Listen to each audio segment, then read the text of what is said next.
www.attableek.com, the reviver of Iman. پورا سکینہ نازل ہو جائے گا، فجر تک یہیں بیٹھے رہیں گے. بسم اللہ الرحمن الرحیم. الحمد للہ نحمده ونستعینه ونستغفره ونؤمن به ونتوکل علیہ ونعوذ باللہ من شرور انفسنا ومن سیئات اعمالنا من يهده الله فلا مضل له ومن يضلل فلا هادي له ونشهد ان لا اله الا الله وحده لا شريك له ونشهد ان سيدنا ومولانا محمدا عبده ورسوله صلی اللہ تعالی علیہ وعلى آلہ واصحابہ وبارک وسلم تسلیما کثیرا کثیرا. اما بعد فاعوذ باللہ من الشیطان الرجیم. بسم اللہ الرحمن الرحیم.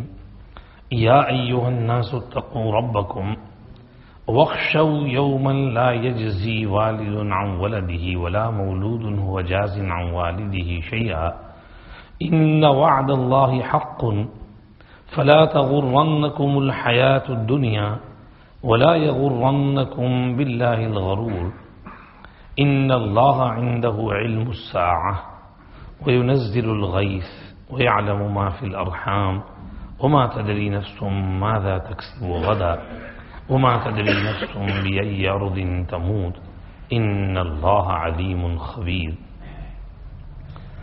وقال تعالى يا أيها الناس إن وعد الله حق فلا تغرنكم الحياة الدنيا ولا يغرنكم بالله الغرور إن الشيطان لكم عدو فاتخذوه عدوا إنما يدعو حزبه ليكونوا من أصحاب السعير الذين كفروا لهم عذاب شديد والذين آمنوا وعملوا الصالحات لهم مغفرة وأجر كبير.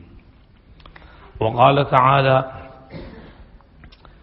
ونادى أصحاب النار أصحاب الجنة أن أفيضوا علينا من الماء أو مما رزقكم الله قالوا إن الله حرمهما على الكافرين الذين اتخذوا دينهم لهوا ولعبا وغرتهم الحياة الدنيا فاليوم ننساهم كما نسوا لقاء يومهم هذا وما كانوا بآياتنا يجحدون.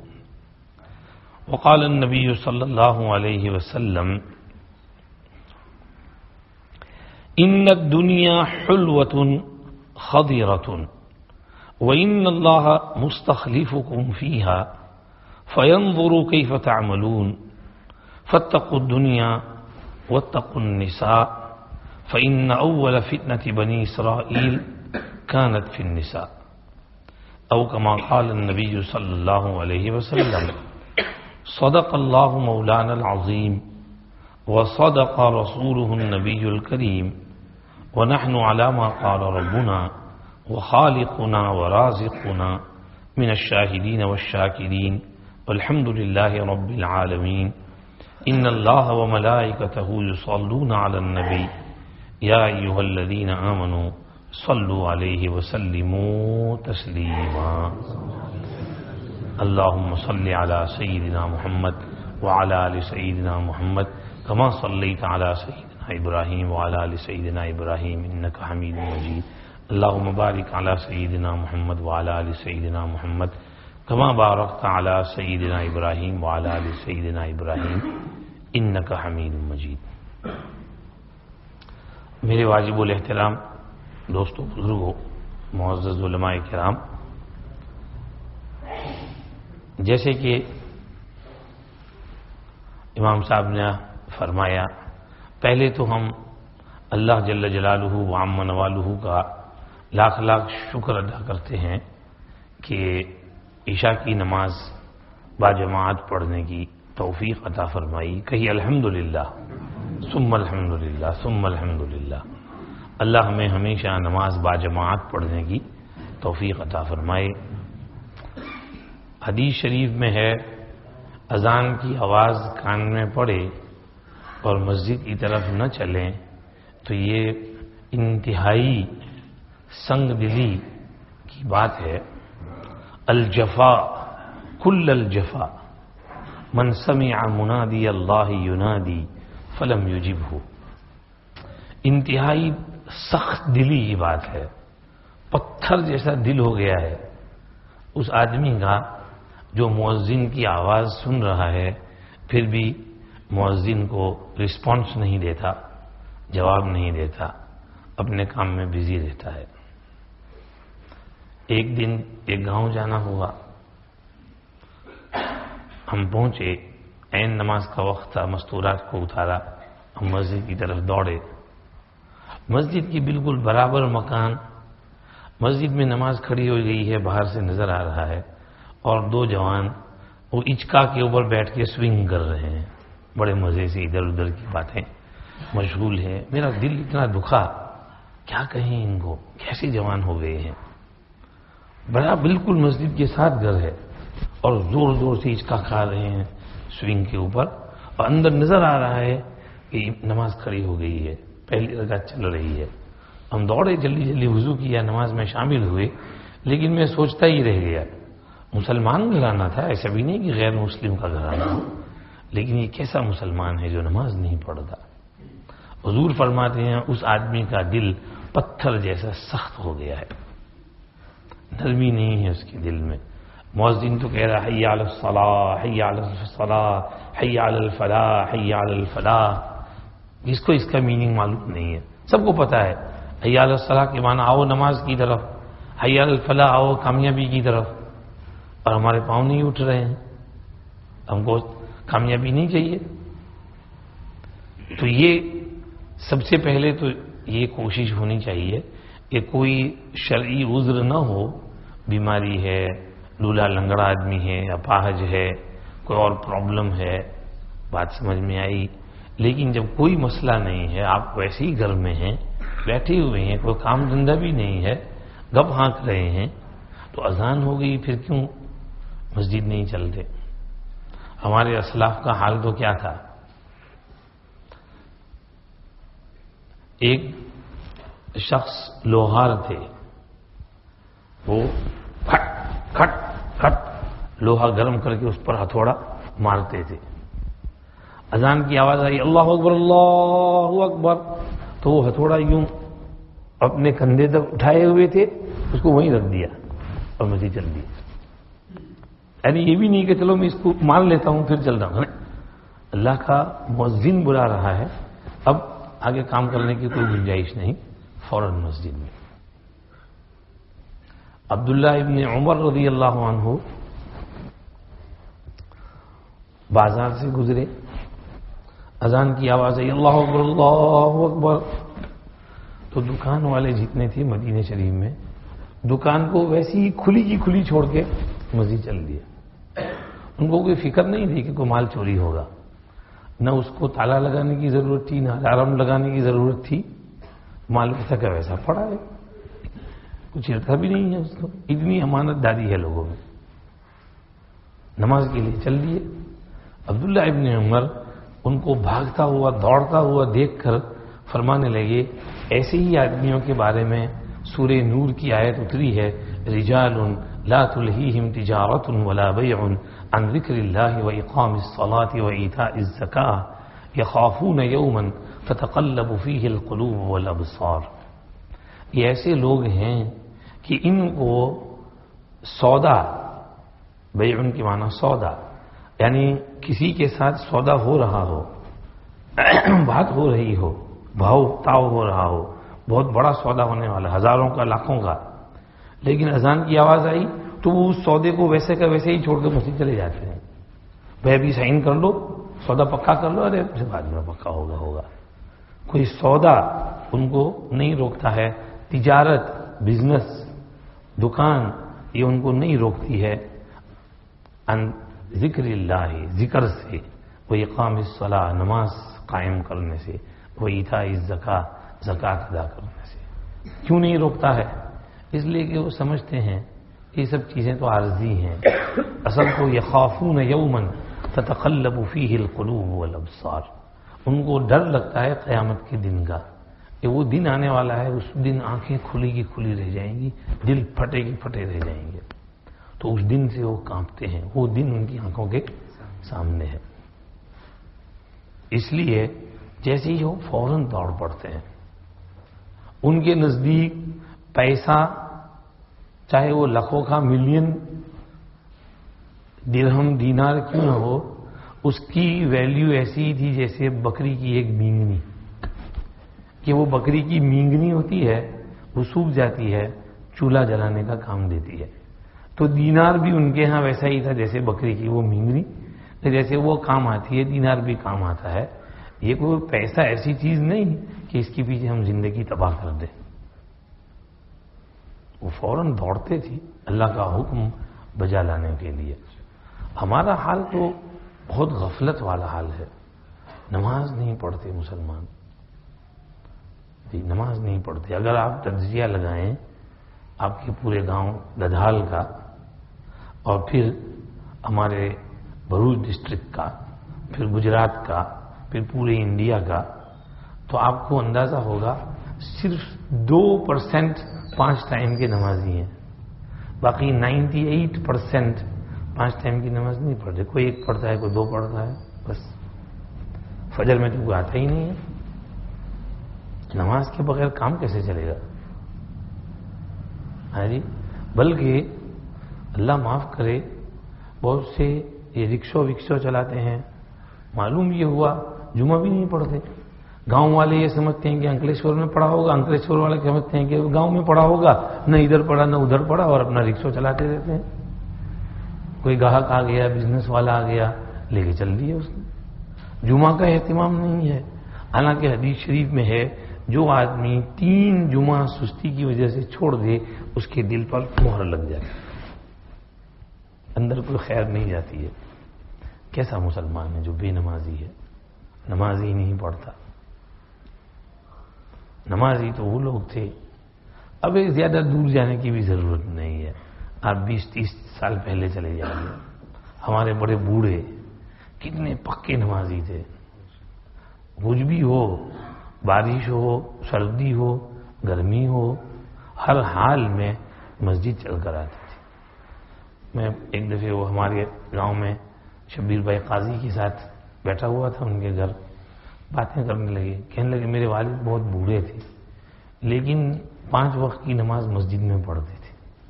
فجر میں بھی برسات کے موسم میں اپنے ساتھ ٹارچ بٹی اور لاٹھی لے کر کیچڑ میں، اس وقت تو گاؤں میں وہ روڈ بھی نہیں بنا تھا، کادو تھا، کیچڑ میں جاتے تھے. اور بہت سی دفعہ تو راستے میں سانپ مارتے ہوئے جاتے تھے. کوئی سانپ آ گیا اس کو مارا اور آگے چلتے رہے.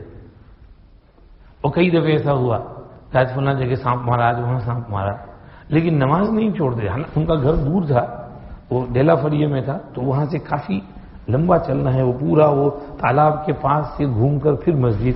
اور ان دنوں ہمارے گاؤں میں ایک ہی مسجد تھی، اب 2-3 مسجدیں ہیں.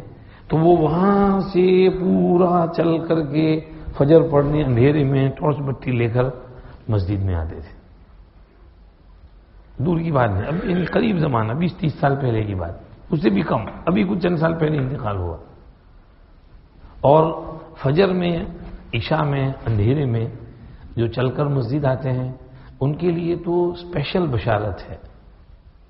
بشر المشائین فی الظلم الی المساجد بالنور التام یوم القیامہ. جو لوگ اندھیروں میں چل کر مسجد آتے ہیں ان کو ابھی سے خوشخبری دے دو کہ قیامت کے روز جب اندھیرا چھایا ہوگا تو ان کو پورا پورا نور دیا جائے گا. یقولون ربنا اتمم لنا نورنا واغفر لنا انک علی کل شیء قدیر. جب سب یہ دعا مانگ رہے ہوں گے، پل صراط پار کرنا ہوگا، ہر طرف اندھیرا چھایا ہوگا، جہنم کی آگ کا دھواں اور اس کی سیاہی ہر طرف چھائی ہوگی، سب گھبرائے ہوئے ہوں گے. حکم ہوگا کہ اس ڈائریکشن میں چلو، پل صراط پار کرو. اندھیرا ہوگا، نظر نہیں آئے گا، ٹارچ بتی کی ضرورت پڑے گی. وہاں کہاں ٹارچ بتی ہوگی؟ دنیا کے نیک اعمال وہاں نور کی شکل میں آئیں گے. جس کے پاس جتنی نیکیاں ہوں گی اس کے حساب سے اس کو نور ملے گا. حتیٰ کہ حدیث شریف میں ہے بعضوں کے پاس صرف اتنا نور ہوگا جتنا ایک ناخن کے برابر. ایک موم بتی میں بھی اس سے زیادہ روشنی ہوتی ہے. ایک ناخن کے برابر، وہ اس روشنی میں دھیمے دھیمے یوں یوں راستہ ڈھونڈتا ہوا آگے نکلے گا. اور بعض پورے مجسم نور ہوں گے، اتنے نور والے ہوں گے کہ ان کے نور میں ان کے ساتھ ساتھ دوسرے بھی چلیں گے. تو جو لوگ رات کے اندھیرے میں، عشاء میں، فجر میں چل کر مسجد آتے ہیں، ان کے لیے اسپیشل خوشخبری ہے. اور خوشخبریوں کے علاوہ فرمایا عشاء اور فجر کی نماز میں جو ثواب ہے وہ اگر لوگوں کو پتہ چل جائے، اس کا احساس ہو جائے، تو ضرور مسجد آئیں، بھلے گھٹنوں کے بل گھسٹ گھسٹ کر آنا پڑے. جیسے ایک بیبی چلنا نہیں جانتی تو کرال کرتی ہے، اس کو یہاں سے وہاں جانے میں کتنی دیر لگتی ہے. تو اگر لوگوں کو پتہ چل جائے کہ اس کا کتنا زبردست ثواب ہے، تو چاہے کتنا دور ان کا گھر کیوں نہ ہو، وہ دھیرے دھیرے دھیرے دھیرے دھیرے دھیرے گھٹنوں کے بل گھسٹ کر مسجد آئیں اور مسجد میں نماز پڑھیں. ہمارے یہاں ہم دیکھتے ہیں بہت سے ڈسیبل ہوتے ہیں، ویل چیئر والے ہوتے ہیں، ڈرائیونگ کرتے ہیں، اسکوٹر چلاتے ہیں، اپنا وہ اسپیشل ڈسیبل اسکوٹر ہوتا ہے، تو اس میں بیٹھ کر مسجد آتے ہیں. مسجد کے کار پارک میں اسکوٹر رکھ دیتے ہیں، بیچارے دھیرے دھیرے دھیرے دھیرے مسجد میں انٹر ہوتے ہیں، دھیرے دھیرے دھیرے دھیرے ایک کونے میں کرسی پر بیٹھ کے نماز پڑھتے ہیں کہ میں مسجد میں جا کر پڑھوں، پوری زندگی مسجد میں نماز پڑھی ہے، اب مسجد چھوڑتے ہوئے اچھا نہیں لگتا. تو دوستوں بزرگوں، یہ کام کرنا پڑے گا، مسجد نماز کے لیے آنا پڑے گا. اللہ کا گھر ہے، اللہ کے گھر کا حق ہے کہ ہم اس کو آباد رکھیں. جی، ورنہ کہیں پر مسجد ٹوٹتی ہے تو لوگ بہت چلاتے ہیں، حالانکہ اس کے شہید ہونے سے پہلے مسجد ویران تھی، کوئی نماز پڑھنے جاتا ہی نہیں تھا سوائے 2-4 آدمیوں کے. اب جب شہید کر دی گئی تو چلائے. پہلے سے آپ اس کو آباد رکھے ہوتے، کسی کی کیا مجال تھی کہ اس کو شہید کرے. ڈرتے وہ بھی کہ مسلمانوں کی جمعیت ہے، اجتماعیت ہے، بہت نمازی آتے ہیں یہاں، ہم شہید کرنے گئے تو پہلے ہم ہی کو ماریں گے. تو مسجد کو آباد رکھنا ضروری ہے. دیکھو اس وقت تو ہمارے سفید داڑھی والے بزرگ آباد کیے ہوئے ہیں، یہ کل اللہ کو پیارے ہو گئے تو کون آباد کرے گا اس کو؟ ہمارے جو جوان بھائی بیٹھے ہیں، جو معصوم بچے ہیں، انہی کو آباد کرنا ہے. تو ابھی سے ان کی ٹریننگ کرو، ان کی عادت ڈالو، ان کے دلوں میں مسجد کا شوق پیدا کرو کہ ان کو مسجد میں آنے کا شوق ہو اور مسجد میں آ کر نماز پڑھیں. اللہ ہمیں اس کی توفیق عطا فرمائے. امام صاحب نے فرمایا وَذَكِّرْ فَإِنَّ الذِّكْرَىٰ تَنفَعُ الْمُؤْمِنِينَ. نصیحت کرو، نصیحت کرنے سے ایمان والوں کو فائدہ ہوتا ہے. ہماری یہ مجلس نصیحت کے لیے ہے. میں کوئی بڑا آدمی نہیں ہوں، میں بھی آپ کے جیسا ہوں. اللہ پاک نے تھوڑا بہت قرآن حدیث کا علم دیا ہے، وہ میں آپ کو پہنچانے کے لیے یہاں بیٹھا ہوں. یہ آپ کا حسن ظن ہے کہ آپ نے مجھے اس لائق سمجھا کہ یہاں بٹھائیں اور کوئی دین کی بات کہنے کا مجھے موقع دیں. تو مجھ پر ضروری ہے کہ میرے دل میں جو خیر خواہی والی بات آئے، ناصحانہ انداز میں پیار محبت سے آپ کی خدمت میں پیش کروں تاکہ آپ قبول کر سکیں اس کو. میں نے آپ کے سامنے سورہ لقمان کی 2 آیتیں پڑھی. اس میں اللہ پاک ہم سے ایک بہت امپورٹنٹ بات کر رہے ہیں. فرماتے ہیں یا ایھا الناس اتقوا ربکم. اے لوگو اپنے رب سے ڈرتے رہو، اپنے رب کا خوف اپنے دل میں رکھو، بے خوف نہ ہو جاؤ، مطمئن نہ ہو جاؤ. اللہ سے ڈرتے رہو. اللہ مستغنی ہے، بے نیاز ہیں، اللہ کسی کے محتاج نہیں ہے. کبھی بھی اللہ پکڑ سکتے ہیں. اللہ کے ساتھ مسکری مت کرنا، اللہ کے ساتھ میس اراؤنڈ مت کرنا، اللہ کے ساتھ گیم مت کھیلنا. اللہ کا ادب کرنا، اللہ کا لحاظ کرنا، اللہ سے ڈرتے رہنا. ہاں، اور اس دن سے بھی ڈرتے رہنا کہ جس دن کوئی باپ اپنے بیٹے کو کام نہیں آئے گا اور کوئی بیٹا اپنے باپ کو کام نہیں آئے گا. نفسی نفسی کا عالم ہوگا. دنیا میں تو ایک شخص کے 10 بیٹے ہوں، پوتے ہوں، اگر اس کو کوئی تکلیف پہنچی تو سارے بیٹے جمع ہو جاتے ہیں، کیا ہے ہمارے باپ کے سامنے آستین چڑھاتے ہیں، خبردار میرے باپ کو چھیڑا دو۔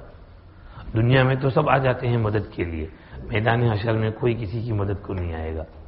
وہاں تو بڑے بڑے بادشاہ اور پریزیڈنٹ بھی ساری دنیا کا پروٹوکول چھوڑ کر اکیلے آئیں گے۔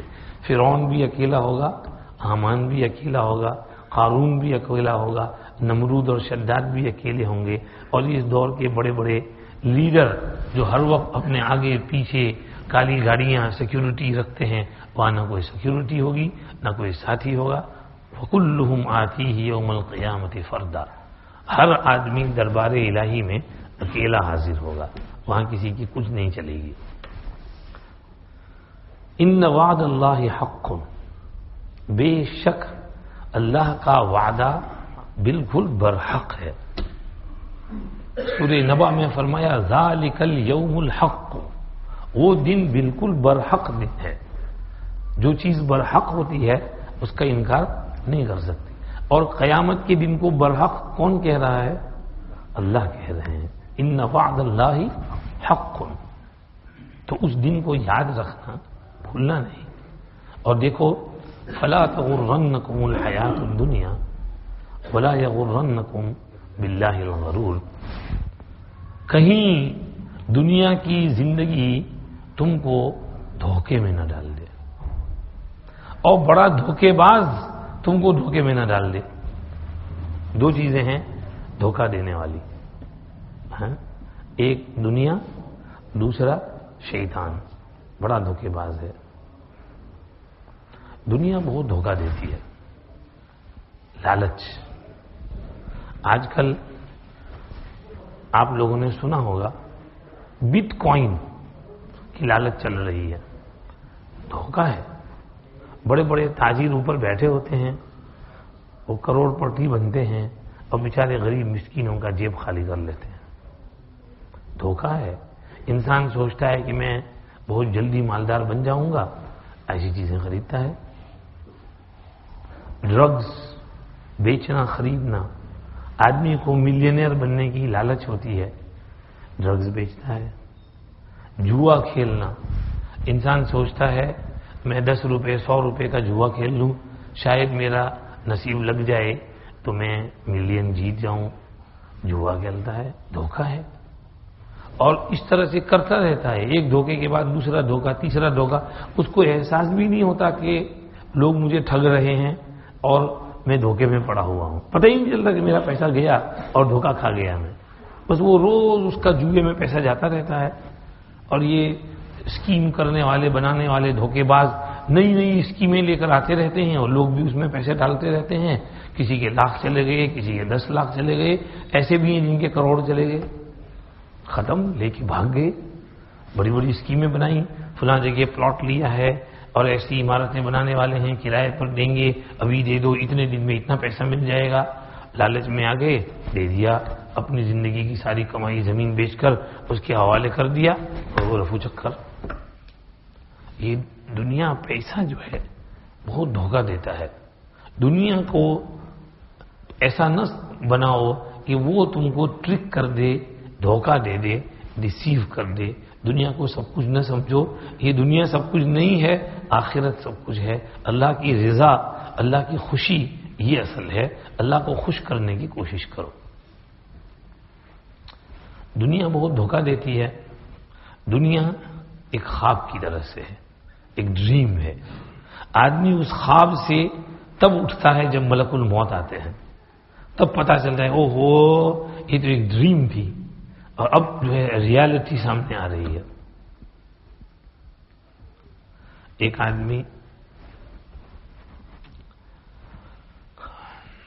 غسل کرنے کے لیے حمامات جہاں ہوتے ہیں، سوئمنگ باتھ، وہاں پر گیا تو بانس کے جو کیوبیکلز تھے غسل خانے وہ فل تھے، تو باہر جو ہے ایسا چوڑا پتھر سا تھا، تو وہ اس پہ لیٹا، تھکا ہوا تھا، آنکھ لگ گئی، سو گیا۔ اس نے خواب دیکھا کہ ویسے ہی کیوبیکل ہیں اور اس میں لوگ نہا رہے ہیں اور سامنے ایک فرسٹ کلاس لیموزین گاڑی آئی جس میں ڈرائیور باہر نکلا اور پیچھے صاحب کا دروازہ کھولا. صاحب نکلے، صاحب بھی یہاں نہانے کے لیے آئے تھے. تو وہ جو صاحب نکل کر کے اندر آئے اور ڈرائیور تو گاڑی میں بیٹھ کے گاڑی اس نے پارک کر دی، تو وہ صاحب اس کے بالکل ہو کاپی ہیں، جڑواں کی طرح، ٹوین کی طرح سے. خواب میں وہ ایسا دیکھ رہا. ایک کیوبیکل میں وہ داخل ہوئے، مگر وہ اندر داخل ہوتے ہی گر گئے اور گر کر مر گئے. تو اس نے دیکھا کہ کوئی دیکھ نہیں رہا ہے، تو جلدی سے اس کیوبیکل میں گیا، اس کے کپڑے اتارے، خود پہن لیے اور اس کو اندر ہی بند کر کے تالا لگا دیا. اور وہ کپڑے پہن کر اس کے وہ اپنا آپ کو اس طرح دھو کر کے باہر آیا. لیموزین میں ڈرائیور کھڑا تھا، تو ڈرائیور نے وہ گاڑی کھولی، اندر بیٹھ گیا. بیٹھ کر کے اب اس نے وہ لیموزین چلائی. گھر جا کر فرسٹ کلاس بڑھیا سی شاندار کوٹھی ہے، وہاں پہنچا. اس نے دروازہ کھولا، یہ اندر گیا تو اس کی خوبصورت جوان ینگ بیوی جو ہے وہ کھڑی ہے اور وہ ویلکم کرے، آئی ہے، تشریف لے آئیے، نہا کر آ گئے. ہاں آگے. وہ جو ہم نے فلاں پراپرٹی بیچی تھی اس کے £500,000 وہ آ گئے ہیں، یہ اس کا چیک ہے، اس کو بینک میں ڈپازٹ کرنا ہے تو کر دیں گے. اب تو وہ بھی بک گیا، £500,000 آ گئے ہیں، ایش کریں گے، مزہ اڑائیں گے. ہاں بڑا مزہ اڑائیں گے. £500,000 آ گئے، پراپرٹی، یہ مینشن بھی اتنا بڑا ہے، یہ ہے وہ ہے. اتنے میں وہ جو باس اور غسل خانوں کا سپرنٹینڈنٹ تھا، اس نے پیچھے سے اس کی دگڑی میں ایک لات ماری. بے اٹھ، کب سے سو رہا ہے؟ آنکھ کھلی، میں تو وہیں ہوں. وہ گئی، وہ پراپرٹی بھی گئی، وہ £500,000 بھی گئے اس کے، اور سب کچھ گیا اس کا. بس یہی خواب ہم سب کا حال ہے. ہم سب اس دنیا میں ایسے خواب دیکھ رہے ہیں اور وہ خواب کبھی پورا ہونے والے نہیں ہیں. اس لیے اللہ کہہ رہے ہیں فَلَا تَغُرَّنَّكُمُ الْحَيَاةُ الدُّنْيَا، اس دنیاوی لائف کو ایسا نہ بنانا کہ یہ تم کو دھوکے میں ڈال دے، تم اسی کے ہو کر رہ جاؤ. پیسہ پیسہ پیسہ، بھائی دنیا یوں ہی بک بک کے آبس جان کھپائی، نہ دیا منزل عقبا کا مجھے رستہ دکھائی. یہ دنیا نہیں دکھاتی ہے، دنیا اپنی طرف لبھاتی ہے. ہم نمازیں بھی چھوڑتے ہیں، اللہ کی عبادت بھی نہیں کرتے، ذکر بھی نہیں کرتے، قرآن بھی نہیں پڑھتے. اور اللہ معاف کرے، اگر یہ اتنا ہی بس ہوتا تو بھی اس سے آگے پھر کہیں پر کچھ لوگ زنا کرتے ہیں، شراب پیتے ہیں، ڈرگز لیتے ہیں، اور پتہ نہیں کیا کیا گناہ ہوتے ہیں. میں کل ایک جگہ تھا پرسوں، تو وہاں ایک صاحب جوان مجھے کہنے لگا کہ میں کچھ جوانوں میں کام کرتا ہوں مولانا صاحب، تو مجھے بہت میرا دل روتا ہے جب مجھے پتہ چلتا ہے کہ بعض 14 سال کے لڑکے زنا کرتے ہیں. آپ کے یہاں سے ایک مولوی صاحب ہمارے یہاں آئے تھے، کہنے لگے مولانا صاحب وہاں کے حال بہت خراب ہیں، بعض جگہوں پر لوگ قبرستان میں جا کر زنا کرتے ہیں. یا اللہ، آس پاس میں قبریں ہیں اور وہاں زنا ہو رہا ہے. ارے دل کتنا پتھر جیسا سخت ہو گیا ہے. اپنی موت یاد، قبرستان میں تو عبرت کے لیے جاتے ہیں، قبرستان میں تو جا کر روتے ہیں یہ چلا گیا، اس کے بعد میری باری ہے. اور وہاں جاتے ہیں زنا کرنے کے لیے کہ وہاں کوئی دیکھے گا نہیں اور وہاں آرام سے زنا ہوگا. وہ لڑکا بھی کیسا، وہ لڑکی بھی کیسی، وہ مرد بھی کیسا، وہ عورت بھی کیسی جو قبروں کے بیچ میں زنا کرے. تو یہ ماحول بگڑتا جا رہا ہے، دنیا ہے دھوکہ دے رہی ہے. ہاں جی. اور اسی لیے حضور پاک صلی اللہ علیہ وسلم نے ایک اور حدیث میں عورتوں سے بھی احتیاط کرنے کا حکم دیا. فاتقوا الدنیا واتقوا النساء، عورتوں سے بھی بچ کر رہو، دنیا سے بھی بچ کر کے رہو. بنی اسرائیل میں سب سے پہلا فتنہ جو آیا تھا وہ عورتوں کی وجہ سے آیا تھا، عورتوں کی وجہ سے فتنہ آیا تھا. ملا علی قاری رحمۃ اللہ علیہ نے اس کی تشریح میں لکھا ہے کہ شاید اس سے اشارہ بنی اسرائیل کے اس واقعے کی طرف ہے جو موسیٰ علیہ السلام جس میں اپنی فوج لے کر چلے ایک علاقے میں جہاد کرنے کے لیے.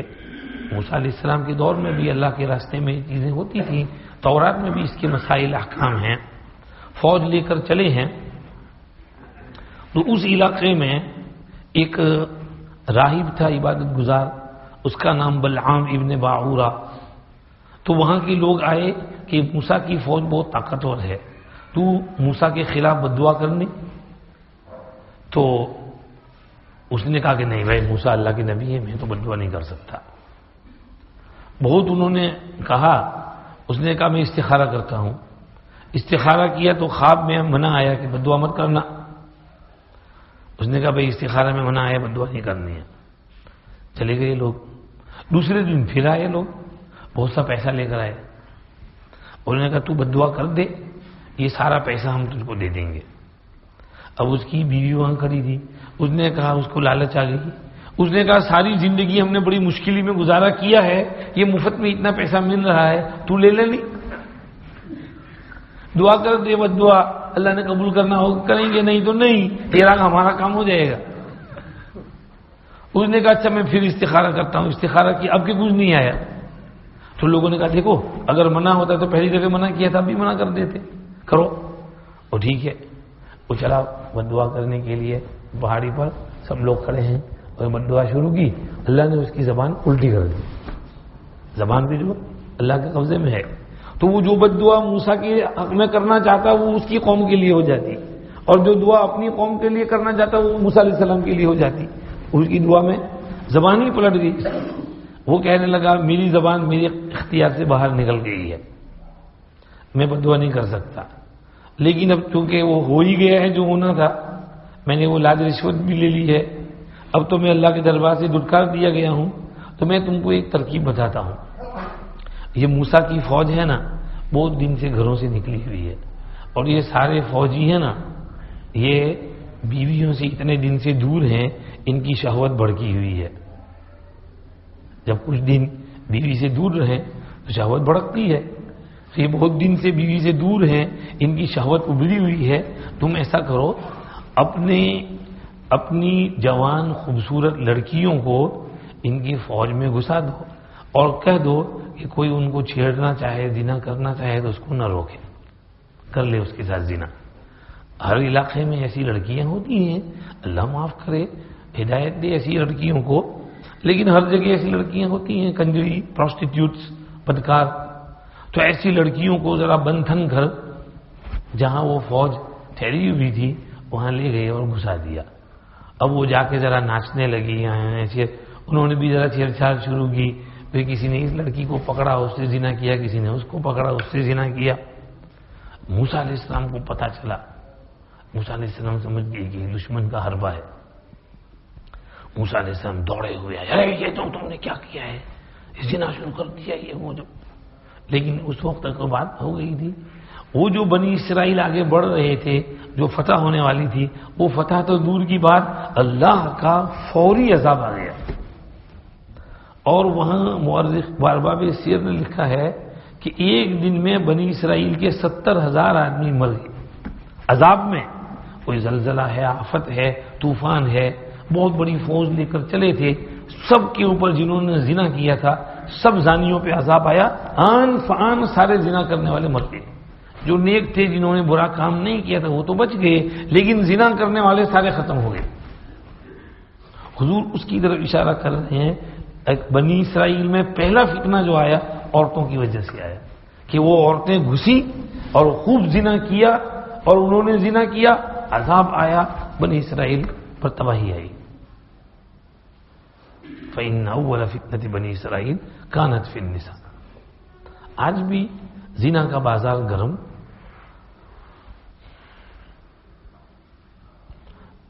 کہیں پر انفرادی زنا ہوتا ہے، اجتماعی ہوتا ہے، لواطت بھی ہوتی ہے.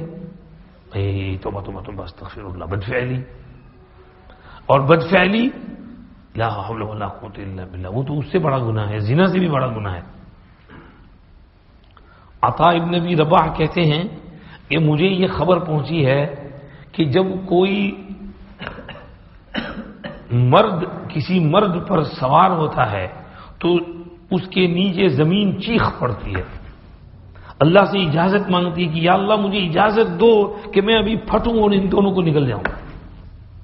زمین بلغنی ان الارض تعج من ذکر علی ذکر وانثى علی انثى. اسی طرح کوئی عورت کسی عورت کے ساتھ بے حیائی کرتی ہے تو اس وقت بھی زمین چیخ پڑتی ہے کہ خدا مجھے اجازت دے کہ میں ان سب کو نکل جاؤں. یہ ہے بدکاری کے نتائج ہیں. اللہ امت کی حفاظت فرمائے. اور یہ جو چیزیں ہوتی ہیں تو ایسے ویسے اس کی عادت نہیں بڑھتی. اللہ پاک نے سب انسانوں کو شریف بنایا ہے، یعنی بچپن سے پیدا جب ہوتے ہیں تو یہ سلیٹ ہماری کلین ہوتی ہے. دھیرے دھیرے دھیرے دھیرے عادتیں ہیبٹیں بنتی ہیں. بچوں کو بچپن میں ہی اگر نیک بنایا گیا، اچھی عادتیں ڈالی گئیں تو وہ اچھے طریقے پر رہیں گے. اور اگر ان کو بچپن ہی سے شترے بے مہار کی طرح چھوڑ دیا گیا، اونٹ کو لگام نہ پہنا ایسے ہی رہنے دیں تو اونٹ ادھر ادھر جنگل میں چلا جائے گا. ان کو بھی آپ نے چھوڑ دیا، کوئی تربیت نہیں کی تو وہ ایسے ہی جنگلی بنیں گے. آپ گالیاں بکتے ہیں، آپ کی بیوی گالی بکتی ہے، آپ کا بڑا بیٹا گالیاں بولتا ہے، تیری میری ماں بہن کی ایسی ویسی. بچہ سنتا ہے وہ بھی ایسی گالیاں بکے گا. ہاں جی. اور آپ گانا سنتے ہیں، آپ کے گھر میں گانا بجتا ہے تو آپ کا بچہ اس سے زیادہ نئے قسم کے گانے سنے گا. اور یہ چیز جو ہوتی ہے زنا کی عادت، وہ گانوں سے شروع ہوتی ہے. ایک روایت سے پتہ چلتا ہے الغنا رقیۃ الزنا، گانا زنا کی سیڑھی ہے. جیسے وہاں سیڑھی سے آپ اوپر چڑھے ہیں تو گانا سیڑھی ہے، گانا سنتے سنتے آدمی زنا تک چڑھتا ہے. پہلے گانا سننے کی عادت پڑتی ہے، پھر اس میں بہت سے گانے گندے ہوتے ہیں، فحش ہوتے ہیں، ننگے ہوتے ہیں. اور اب تو فلم میں، مووی میں گانا ایسے ہی نہیں ہوتا، ننگی ناچنے والی ہوتی ہیں. بالکل یہاں کی انڈین مووی میں تو ایسی ننگی ناچنے والیاں ہوتی ہیں کہ انگلش مووی میں بھی اتنی ننگی ناچنے والیاں نہیں ہوتی. انگلش موویوں میں تو ڈانس ہوتا ہی نہیں ہے، اور انڈین مووی ڈانس سے خالی ہی نہیں ہوتی ہے. کوئی انڈین فلم ایسا نہیں جس میں ننگا ناچ نہ ہو. وہ ذرا سا کچھ ایکٹنگ ہوگا اور ناچ آ گیا، ذرا سا ایکٹنگ ہوا اور ناچ آ گیا، ذرا سا ایکٹنگ ہوا اور ناچ آ گیا. پورا 3 گھنٹے کا ایک دم بورنگ بیکار فلم، اور اس میں ناچ ہی ناچ بھرا ہوا ہے. اور چونکہ نقل میں عقل نہیں تو یہ ویسٹرن لڑکیوں کی نقل اتارنے کی کوشش کرتی ہیں اور ان سے زیادہ خراب لباس پہنتی ہیں. تو اب فلم کی عادت پڑ جاتی ہے، ایسے موویاں دیکھتے ہیں اور اس میں وہ ناچ گانا سنتے ہیں، پھر چلتے پھرتے وہ گانا ہی دماغ میں ریوائن پلے ہوتا رہتا ہے. حالانکہ اگر اسکول میں بھی بیٹھے ہیں تو بھی وہ گانا دماغ میں گھوم رہا، اگر جاب پر ہیں تو گانا دماغ میں گھوم رہا، بزنس میں ہیں، دکان پر بیٹھے ہیں، وہ گانا گھوم رہا. تو اب چونکہ وہ گندی ننگی باتیں سنی تھیں تو پھر وہ داعیہ اور تقاضا پیدا ہوتا ہے کہ ایسی کوئی لڑکی ڈھونڈیں اور اس کے ساتھ بدکاری کریں. جوان بھی بدکاری کرتے ہیں، بڑی عمر والے بھی کرتے ہیں. پرسوں ترسوں ہی میں نے وہاں عرض کیا، ایک جوان لڑکا نیو ایئر پارٹی میں اس کے دوستوں نے بلایا کہ چل فلاں جگہ پارٹی ہے ہماری، ہم جاتے ہیں، چلو ایسے ہی ذرا کھا پی لیں گے، تھوڑا عیش کر لیں گے.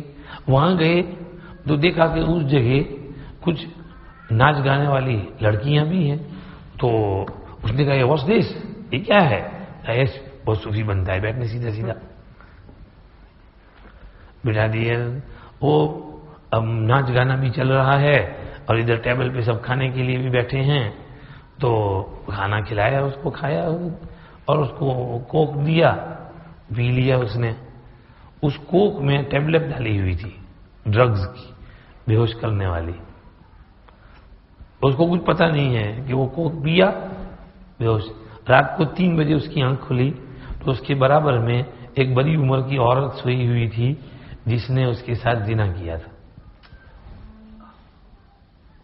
وہ تو بھاگا وہاں سے، آ گیا گھر. لیکن پھر کچھ دن بعد اس کی طبیعت خراب رہنے لگی ڈاکٹر کے یہاں بار بار جانا ہوا، چیک کرایا، معلوم ہوا اس کو HIV ایڈز ہو گیا ہے۔ وہ جو عورت سوئی تھی وہ HIV والی تھی، اس کے ساتھ کوئی سوتا نہیں تھا، تو اس کو اس طرح دوستوں نے دھوکہ دے کر کے اس عورت سے پیسہ لے کر اس کا پیسہ انہوں نے کھا لیا اور اس کو بیماری میں مبتلا کر دیا۔ اب یہ HIV پازیٹیو ہے، یہ شادی نہیں کر سکتا، کیونکہ اگر اس نے شادی کی تو وہ جس لڑکی کے ساتھ سوئے گا اس کو یہ بیماری دے گا۔ ایسوں کے لیے جن کو یہ بیماری ہو، کسی کی لائف خراب کرنا حرام ہے، ان کو چاہیے کہ وہ شادی نہ کریں، اکیلے رہیں باقی زندگی، کیونکہ وہ بھی یہ بیماری اسی سے ٹرانسفر ہوتی ہے، آگے بڑھتی ہے، تو اس طرح شادی کرنا ان کے لیے منع ہے۔ یہ ہے، ابھی مجھے کسی نے گروپ کے اوپر وہ بھیجا، ساؤتھ افریقہ کا کوئی شادی شدہ بچہ بھی ہے اس کے یہاں، کہتا ہے کہ بیوی جو ہے شروع میں بڑی خوبصورت لگتی تھی، لیکن جب زمانہ گزر گیا، بچے ہو گئے، تو اس کے چہرے پہ وہ شلوٹیں پڑ گئیں، وہ ڈھانچہ اندر بیٹھ گیا، اب وہ اچھی نہیں لگ رہی ہے، اور اب جو ہے نفس تقاضا کر رہا ہے کہ کوئی خوبصورت لڑکی ملے، تو اب شروع ہوا دیکھنے سے، پھر دیکھتے دیکھتے ذرا اشارہ کنایا، اور پھر ایک دوسرے کے فون نمبر ایکسچینج کیے، اور اس کے بعد ایک دفعہ دیکھا کہ وہ جم میں آئی ہے اور جم والے کپڑے پہنے ہوئے ہے، تو اس میں تو بڑی خوبصورت لگی، تو اس کے ساتھ پھر ڈائریکٹ ہی بات شروع کر دی، وقت طے کر لیا، اور اس کو بھی چاہیے تھا کہ کوئی، وہ بھی شادی شدہ تھی اور وہ بھی چاہتی تھی کہ کوئی اس کے ساتھ اس کی تعریف کرے، کہ اس کا شوہر کبھی اس کی تعریف نہیں کرتا تھا، تو اس نے ذرا دو چار تعریفی کلمات کہہ دیے تو وہ بھی پھول گئی، اور اس نے بھی وعدہ کر دیا، منہ کالا کیا، دونوں نے عادت پڑ گئی، 7 مہینوں تک اس طرح بدکاری کرتے رہے، اور یہ اپنی گھر والی کو نہیں بتاتا تھا، بہانے بناتا تھا، وہ جاب پر سے اوور ٹائم کرنا پڑا، میں لیٹ ہو گیا، اور ذرا فلاں کام نکل آیا، ویکینڈ میں فشنگ کرنے کے لیے جانا ہے، پھر اس کے پاس جا کر کے بدکاری کرتا۔ وہ کہتا ہے شروع میں تو یہ سمجھیے کہ پہلے تو حجاب تھا، لیکن پھر جو ہے وہ ایک دفعہ کیا تو وہ حجاب ٹوٹ گیا، پھر جو ہے 2-3 بار، پھر تو اس کی عادت پڑ گئی۔ پھر کیا ہوا،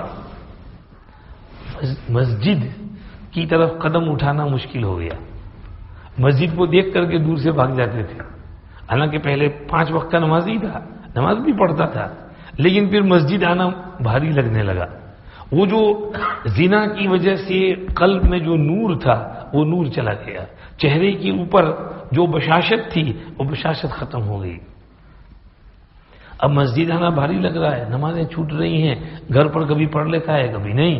اس کی بیوی بہت نیک تھی، اس کو اس نے پتہ تو نہیں چلنے دیا، لیکن اس کو محسوس ہوا کہ کچھ گڑبڑ ہے، یہ نماز برابر نہیں پڑھ رہا ہے، یہ وہ بیچاری اس کو کہتی کہ چل میرے ساتھ بیٹھ، نماز پڑھ، قرآن شریف پڑھ، بچوں کے ساتھ ذرا پیار محبت کی بات کر، لیکن یہ کر کے چلا جاتا تھا، کہتا ہے اس طرح لائف۔ لیکن پھر میں نے دیکھا کہ یار یہ تو گناہ کی عادت پڑ گئی ہے اور کچھ ہو نہیں رہا، اور پھر اس کے اثرات شروع ہو جاتے ہیں، زنا کی وجہ سے رزق میں بے برکتی شروع ہوتی ہے، بزنس ٹھپ پڑنے لگی، دھیرے دھیرے اتنی ڈاؤن ہو گئی کہ اس کے جو سیونگ تھے وہ بھی جانے لگے، برکت ہی نہیں ہے، اور دعا مانگنا چاہتا ہے تو دعا کی توفیق ہی نہیں ہوتی ہے، دعا جب مانگیں گے تو قبول ہوگی نا، جب توفیق ہی نہیں ہوگی تو مانگیں گے کہاں سے؟ تو دعا بھی نہیں ہو رہی ہے کہ قبولیت کے محل تک پہنچے، ایک انتہائی بدترین زندگی گزرنے لگی۔ پھر جو ہے کچھ احساس ہوگا کہ یار یہ میں کیا کر رہا ہوں، مجھے یہ لائف مجھے پسند نہیں ہے، کسی کی دعا لگ گئی، شاید اس کی نیک بیوی کی دعا لگی ہوگی۔ وہ کہتا ہے کہ اس نے توبہ کی، اس عورت سے اپنا تعلق کاٹا، اس کو کہا کہ تو جا تیرا گھر، اب تو مجھے فون بھی نہ کرنا، میں بھی تجھے فون نہیں کروں گا، میں اپنا موبائل چینج کر رہا ہوں، تو بھی جو نمبر میرا ڈیلیٹ کر دے، میں بھی تیرا ڈیلیٹ کرتا ہوں، اور تو اپنی لائف اپنے ہسبینڈ کے ساتھ سنبھال، اور میں اپنی بیوی کو سنبھالتا ہوں، اب ہمارا کوئی لینا دینا نہیں۔ میں نے اللہ کے حضور میں غسل کر کے 2 رکعت صلاۃ و توبہ پڑھی، اللہ کے سامنے بہت معافی مانگی، بہت رویا دھویا، اور مسجد آنا شروع کر دیا کہ میں نے سب نمازیں مسجد میں پڑھنی ہے، مسجد کی پابندی شروع کر دی. تو اب اللہ پاک نے دھیرے دھیرے میرے کام کو آسان کیا. اب میری وہی بیوی مجھے انتہائی خوبصورت اور سنہری نظر آنے لگی. تب مجھے اندازہ ہوا کہ وہ جو دوسری عورت خوبصورت لگ رہی تھی وہ شیطان میرے دماغ پر حاوی تھا. شیطان میرے دماغ میں میری بیوی کو بدشکل بنا رہا تھا اور دوسری عورت کو خوبصورت بنا رہا تھا. حالانکہ میری بیوی صرف ظاہری شکل صورت کے اعتبار سے ہی خوبصورت نہیں، باطنی سیرت کے اعتبار سے بھی خوبصورت تھی کہ میری اتنی خدمت کرتی تھی. وہ بیچاری میرا کھانا پکاتی تھی، میرے کپڑے دھوتی تھی، میرے بچوں کو سنبھالتی تھی، مجھے ہر طرح سے راحت پہنچانے کی کوشش کرتی تھی. پھر بھی میں شیطانی چکر میں پھنس گیا اور دوسری عورت کے پیچھے پڑ گیا. یہ کچھ نہیں، صرف شیطانی حربہ تھا. یہ شیطان جو ایک تھرل، ایک جوش دلاتا ہے، وہ جوش ایک ایمپٹی اور ہالو اور خالی ہوتا ہے. ہر چیز میں یہی جوش. ڈرگز میں بھی پہلی دفعہ سب لے رہے ہیں، یار لے لو نا کریز، تو وہ ڈرگز ایک دفعہ کھلا دیتا ہے، بہت مزہ آتا ہے. پھر وہ دوبارہ پھر سے بار پھر جو ہے عادت پڑ گئی. پھر وہ جوش نہیں رہتا، لیکن چونکہ عادت پڑ گئی ہے اسی لیے پہلی دفعہ جب لیا تھا اس وقت بہت مزہ آیا تھا، پہلی دفعہ جب زنا کیا تھا اس وقت بہت مزہ آیا تھا، ویسا مزہ پھر بار بار نہیں آتا. کیونکہ وہ شیطان اس وقت اس کی ہیبٹ ڈالنا چاہتا ہے تو اتنا زور ڈالتا ہے دماغ کے اوپر، پریشر ڈالتا ہے، ایک ایکسائٹمنٹ پیدا کرتا ہے، ایک جوش پیدا کرتا ہے. تو اس جوش اور جذبے میں دب کر انسان بدکاری کر لیتا ہے. تو اس وقت کنٹرول کرنے کی ضرورت ہے. اس وقت شیطان کو بھگانے اور اعوذ باللہ من الشیطان الرجیم اور لا حول ولا قوت الا باللہ العلی العظیم پڑھ کر ان وسوسوں کو بھگانے کی ضرورت ہے. کسی غیر عورت کی طرف دیکھے ہی نہیں آدمی، اور کوئی عورت کسی غیر مرد کو دیکھے ہی نہیں. جب دیکھیں گے تب سارا کام خراب ہوگا. تو وہ اس میں لکھتا ہے کہ پھر اللہ نے مجھے توبہ کی توفیق دی، میری زندگی سدھری. میں اب سوچتا ہوں کہ میں نے کسی طرح سے اپنی بیوی کے سامنے اس کو ظاہر نہیں کیا تھا. اگر میری بیوی کے سامنے میرا یہ زنا کی عادت میری ظاہر ہو جاتی تو میرا سارا گھر اجڑتا تھا. میری بیوی بھی جاتی، میرے بچے بھی جاتے، میری ساری لائف خراب ہو جاتی، اور پھر میں ہمیشہ یہ کنجریوں کے ساتھ منہ کالا کرتا پھرتا. تو یہ زنا کی ہیبٹ جوانوں میں بھی ہوتی ہے، بڑی عمر والوں میں بھی ہوتی ہے، بڑی عمر شادی شدہ لوگوں میں بھی ہوتی ہے. ایک کتاب میں ہم نے پڑھا کہ ایک مرتبہ بہت زور کی بارش برس رہی ہے، بادل گرج رہے ہیں، بجلی چمک رہی ہے، دھڑا دھڑا دھڑا دھڑا کھٹا کھٹ. تو اتنے میں ایک عورت فلیٹ میں سے باہر نکلی اور چیخ رہی ہے. لوگوں نے کہا کیا ہے؟ اڑوس پڑوس والے جمع ہو گئے، اندر جاؤ اندر جاؤ. اندر گئی تو دیکھا تو وہ ایک آدمی مرا پڑا ہے. وہ آدمی اس کا پڑوسی تھا. صبح کو جب اس کا شوہر جاب پر چلا جائے تو وہ پڑوسی اس کے پاس آ کر اس سے زنا کرتا تھا. وہ زنا کر ہی رہا تھا کہ یہ بادل گرجنے شروع ہوئے، اور بادل کی جو گرج تھی اس کی آواز سے اس کو ہارٹ فیل ہو گیا. وہ کیا اللہ کا قہر، غضب اس پر نازل ہوا اور ہارٹ اٹیک ہو گیا، ہارٹ فیل، مرا پڑا ہے. زنا کرتے کرتے مرا. ہارٹ فیل، ہارٹ اٹیک اس دوران ہوا جب وہ زنا کر رہا تھا. تو شادی شدہ لوگ بھی کرتے ہیں اڑوس پڑوس والوں کے ساتھ. اللہ ہماری حفاظت فرمائے. یہ دنیا کا ایک نقشہ ہے، پوری دنیا کا ایک ماحول میں آپ کے سامنے بیان کر رہا ہوں، اس لیے کہ یہ چیزیں بتانا ضروری ہے. کہیں ہمارے اندر یہ چیزیں آ نہ جائیں. یہ موویاں دیکھتے دیکھتے، فلم دیکھتے دیکھتے، اور یہ اس طرح فلم میں عشق ہوتا ہے تو عشق بازی کرتے کرتے کہیں کسی کے عشق میں نہ پڑ جائیں، اور کہیں ہمارے جوان لڑکے اس رستے پر نہ چل پڑیں.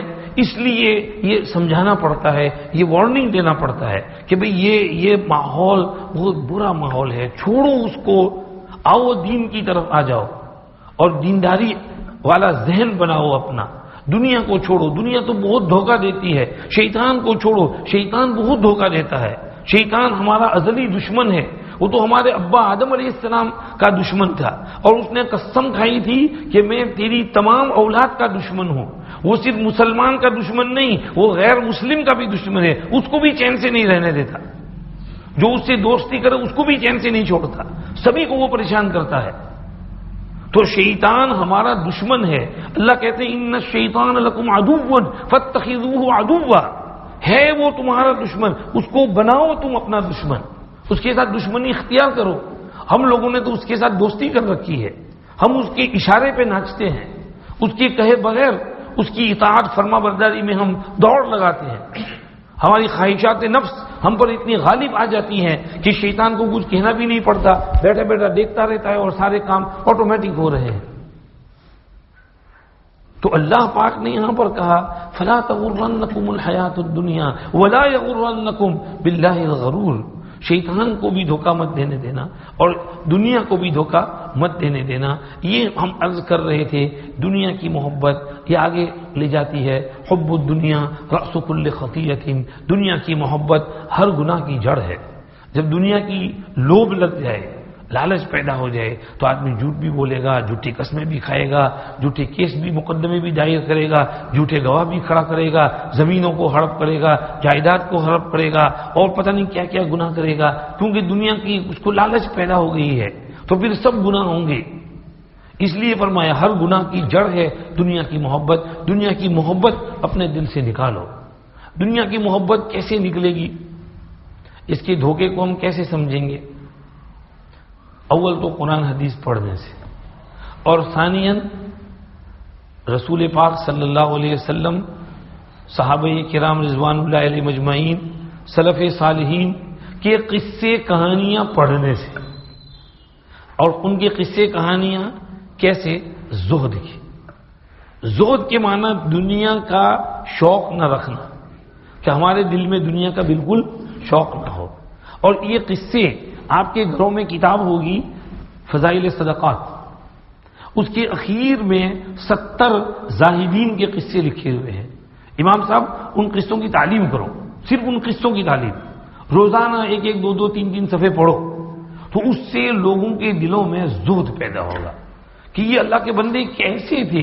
ان کو دنیا کی کچھ پڑی نہیں تھی، ان کے پاس دنیا جیسے آتی تھی ویسے جاتی تھی. وہ لکھوں کھا کا صدقہ خیرات کر دیتے تھے اور سوچتے بھی نہیں تھے کہ میں نے کتنا دیا. ان کو کچھ پڑی نہیں تھی. حضرت عائشہ رضی اللہ عنہ کے پاس ایک دفعہ عبداللہ ابن زبیر رضی اللہ عنہ نے 1 لاکھ کا ہدیہ بھیجا. حضرت عائشہ وہ پیسہ ایک طرف رکھوایا، اس کو ڈھیر لگ گیا. کام والی سے کہا چھوٹی چھوٹی تھیلیاں لاؤ. تھیلیاں لائیں بھر بھر کے، اس کو دیا، اس کو دیا، اس کو دیا، اس کو دیا، اس کو دیا، اس کو دیا، اس کو دیا، سارے وہ 1 لاکھ درہم وہیں بیٹھے بیٹھے تقسیم کر دیے. اب جو ہے وہ باندھی بولی ام المومنین آج تو آپ کا روزہ ہے، آپ 2 پیسے رکھ لیتے تو ہم افطار کے لیے تھوڑا گوشت خرید لیتے. تو بھولی بھالی ام المومنین کیا کہتی ہیں، ارے تو نے یاد نہیں دلایا، تو بتاتی تو میں رکھ لیتی، پہلے سے بولنا چاہیے تھا. کتنی بھولی ہیں کہ یہ بھی یاد نہیں رہا کہ میرا روزہ ہے اور آج افطار کے لیے کچھ نہیں ہے گھر میں، سارا اسی وقت تقسیم کر دیا. یعنی ان کو دنیا، وہ چاہتے تھے کہ یہ دنیا آئی ہے تو اس کو آخرت کی بینک میں جمع کر دیں، یہاں پر رکھ کر کیا کریں گے، کھا کھو کے ختم کر دیں گے، اس بینک میں جمع کر دو. یہ حضرت عائشہ کا زہد ہے. ایک مرتبہ ان کے شاگرد ابن ابی ملیکہ ہے، کہنے لگے ام المومنین مجھے ذرا قرض چاہیے، مجھے کچھ مسئلہ ہے، اس کے لیے کچھ ٹائم کے لیے 10,000 درہم قرض چاہیے. تو ام المومنین نے فرمایا پیارے اس وقت میرے پاس کچھ نہیں ہے قرض دینے کے لیے، اور قرض تو قرض، تیرے ساتھ میرا تعلق ایسا ہے کہ اگر میرے پاس 10,000 ہوتے نا تو میں تجھ کو ہدیہ ہی دے دیتی. کیونکہ وہ ان کے شاگرد سے حدیث پڑھتے تھے اور خدمت کرتے تھے، ام المومنین کا کام کاج کرتے تھے. فرمایا کہ اگر ہوتا تو میں تجھ کو ہدیہ ہی کر دیتا. ابن ابی ملیکہ چلے گئے. تھوڑی دیر بعد کہیں سے پورے 10,000 کا ہدیہ ام المومنین کے پاس آ گیا. ام المومنین فرمانے لگی بابا اللہ نے بہت جلدی میرا امتحان لے لیا، کہ وہ بول زبان سے نکلا تھا نا. فرمایا اس تھیلے کو ابھی کے ابھی وہاں پہنچا دو اس کے گھر، میری نیت بدلے اس سے پہلے ابھی کے ابھی دے دو. یہ اللہ نے میرا امتحان لیا ہے کہ میں سچ بول رہی ہوں یا ایسے ہی اوپر اوپر سے کہہ دیا. ہم لوگ بہت مرتبہ ایسے ہی اوپر اوپر سے کہہ دیتے ہیں نا. اللہ ہمارا تو امتحان نہیں لیتے، پتہ ہے اللہ کو کہ ہمارے دل میں کیا کھوٹ ہے. ام المومنین تو سچی تھی، اللہ نے ان کا امتحان لے لیا، وہ امتحان میں پاس ہو گئی. یہ ان کا زہد تھا. سارا دے ڈالتے تھے. حضرت عثمان ابن عفان رضی اللہ عنہ بہت مالدار تھے اور سخی بھی بہت تھے، بہت دیتے تھے. ایک مرتبہ حضرت طلحہ ابن عبید اللہ رضی اللہ عنہ نے ان سے 50,000 درہم قرض لیا، دے دیا عثمان نے. جب وقت مدت پوری ہوئی تو حضرت طلحہ کے یہاں وہ 50,000 آ گئے. انہوں نے کوئی پراپرٹی زمین بیچی، 50,000 جمع کر لیے. نماز کے لیے آ رہے تھے، راستے میں حضرت عثمان غنی مل گئے. تو حضرت طلحہ نے کہا عثمان، وہ جو میں نے آپ سے قرض لیا تھا نا، آپ کا بہت شکریہ، میرے پاس پیسے آ گئے ہیں، یا تو آپ کسی کو بھیج دیجیے، آپ کے نوکروں میں سے کسی کو وہ آ کر لے جائے، یا میں خود آپ کے یہاں پہنچا دوں گا. حضرت عثمان نے کہا ٹھیک ہے، نماز پڑھ لیتے ہیں. مسجد میں آئے، نماز پڑھ لی. نماز کے بعد حضرت عثمان غنی رضی اللہ عنہ نے حضرت طلحہ سے کہا طلحہ تم بہت مہمان نواز ہو، تمہارے یہاں مہمان بہت آتے ہیں، وہ رہنے دو، مجھے ضرورت نہیں ہے اس کی. یعنی اتنا بڑا 50,000 کا ہدیہ دے دیا، جاؤ رہنے دو اس کو. حضرت اسامہ ابن زید رضی اللہ عنہ بیمار تھے. لوگ ان کی خیریت معلوم کرنے کے لیے آئے. اب وہ گمسم کچھ بولے ہی نہیں، تو لوگ پریشان ہو گئے کہ کچھ بولتے کیوں نہیں ہے، کچھ پریشانی ہے، ان کو کوئی تکلیف ہے. تو ان کے ایک دوست نے پوچھ لیا کہ اسامہ کچھ بولتے کیوں نہیں ہو، بولو ٹھیک، کوئی فکر ہے، کوئی تکلیف ہے، کچھ ہو تو بولو. تو وہ بول پڑے کہ میرے ذمے فلاں کے 15,000 قرض ہیں اور میرے پاس اس کے پیسے ہیں نہیں ادا کرنے کے، اور ایسا لگتا ہے کہ میری تو آخری گھڑی ہے، میں تو مر رہا ہوں، اب اس کا کیا ہوگا. اللہ کے یہاں میں یہ قرض اپنے سر پر لے کر جاؤں گا تو مجھے وہاں جواب دینا پڑے گا. انہوں نے کہا وہ تم اس کی وجہ سے پریشان ہو، فکر نہ کرو، وہ تمہارا 15,000 میری ذمہ ہے، میں ادا کروں گا. انہوں نے فوراً کھڑے ہو کر اعلان کر دیا بھائی وہ جس کا وہ قرض ان کے ذمہ ہے وہ ان کے ذمہ نہیں، وہ میرے ذمہ ہے، میں ادا کروں گا. وہ ان سے مطالبہ نہ کرے اسامہ سے، وہ میرے سے مطالبہ کرے، میں اس کو ادا کر دوں گا. بس پھر کیا تھا، حضرت اسامہ ابن زید ایک دم کھل گئے اور بشاشت سے حاضرین کے ساتھ باتیں کرنے لگ گئے. یعنی یہ حضرات، ان کی نظر میں پیسے کا کوئی ویلیو نہیں تھا، کوئی قیمت نہیں تھی ان کی. یہ کیا ہے، یہ آنے جانے والی چیز ہے، ہم اس کے پیچھے پڑے رہتے ہیں. بڑے زاہد تھے یہ لوگ، بڑے زاہد تھے. اور یہ تو صحابہ ہیں، ان کے زہد کے قصے آپ پڑھیے، اس میں فضائل صدقات میں یہ لکھا ہے. حضرت حسن حسین کا زہد، بہت سخی تھے. حضرت حسن رضی اللہ عنہ کئی مرتبہ تو ایسا ہوا کہ اپنے گھر میں جو خزانہ تھا اس کو انہوں نے جھاڑو دیا، اس میں جو کچھ تھا وہ سارا غریبوں میں تقسیم کروا دیا، کچھ نہیں رہنے، ایک پائی بھی نہیں رہنے دی اپنے پاس. کئی دفعہ ایسا ہوا. ایک دفعہ ایک آدمی آیا کچھ مانگنے کے لیے، اللہ کے واسطے ذرا میری مدد کر دیجیے، مجھے کچھ دے دیجیے، میں بہت پریشان ہوں، اللہ آپ کو اس کا اجر دیں گے. تو حضرت حسن فرمانے لگے بھائی تو نے بڑے پیارے انداز میں کہا ہے اور بڑے اللہ کا واسطہ دیا ہے، اور اللہ کا واسطہ جب دیا جائے تو پھر انسان اپنے سے جو اپنے بس میں ہو وہ کرنا چاہیے. تو اب میرے پاس تھوڑا سا ہے، میں تیری خدمت میں پیش کروں تو قبول کرے گا؟ انہوں نے کہا آپ رسول اللہ کے نواسے، آپ جو بھی دیں گے وہ قبول ہوں گے، آپ کو اتنا سب بولنے کی ضرورت نہیں، آپ کیوں اتنی لمبی تقریر کر رہے ہیں، جو آپ سے مدد ہو سکے کر دیں. تو خادم کو بلایا، بھئی وہ اس میں خزانے میں وہ اتنے ہزار تھے نا، وہ لے آؤ. لے آئے، سب کچھ لے آئے، کچھ اور ہے؟ ہاں لے آئے. وہ ایک کچا سونے کا ٹکڑا آیا ہوا تھا، تو وہ پورا سونے کا ٹکڑا کہاں ہے، وہ بھی لے آؤ. ہاں وہ بھی لے آئے.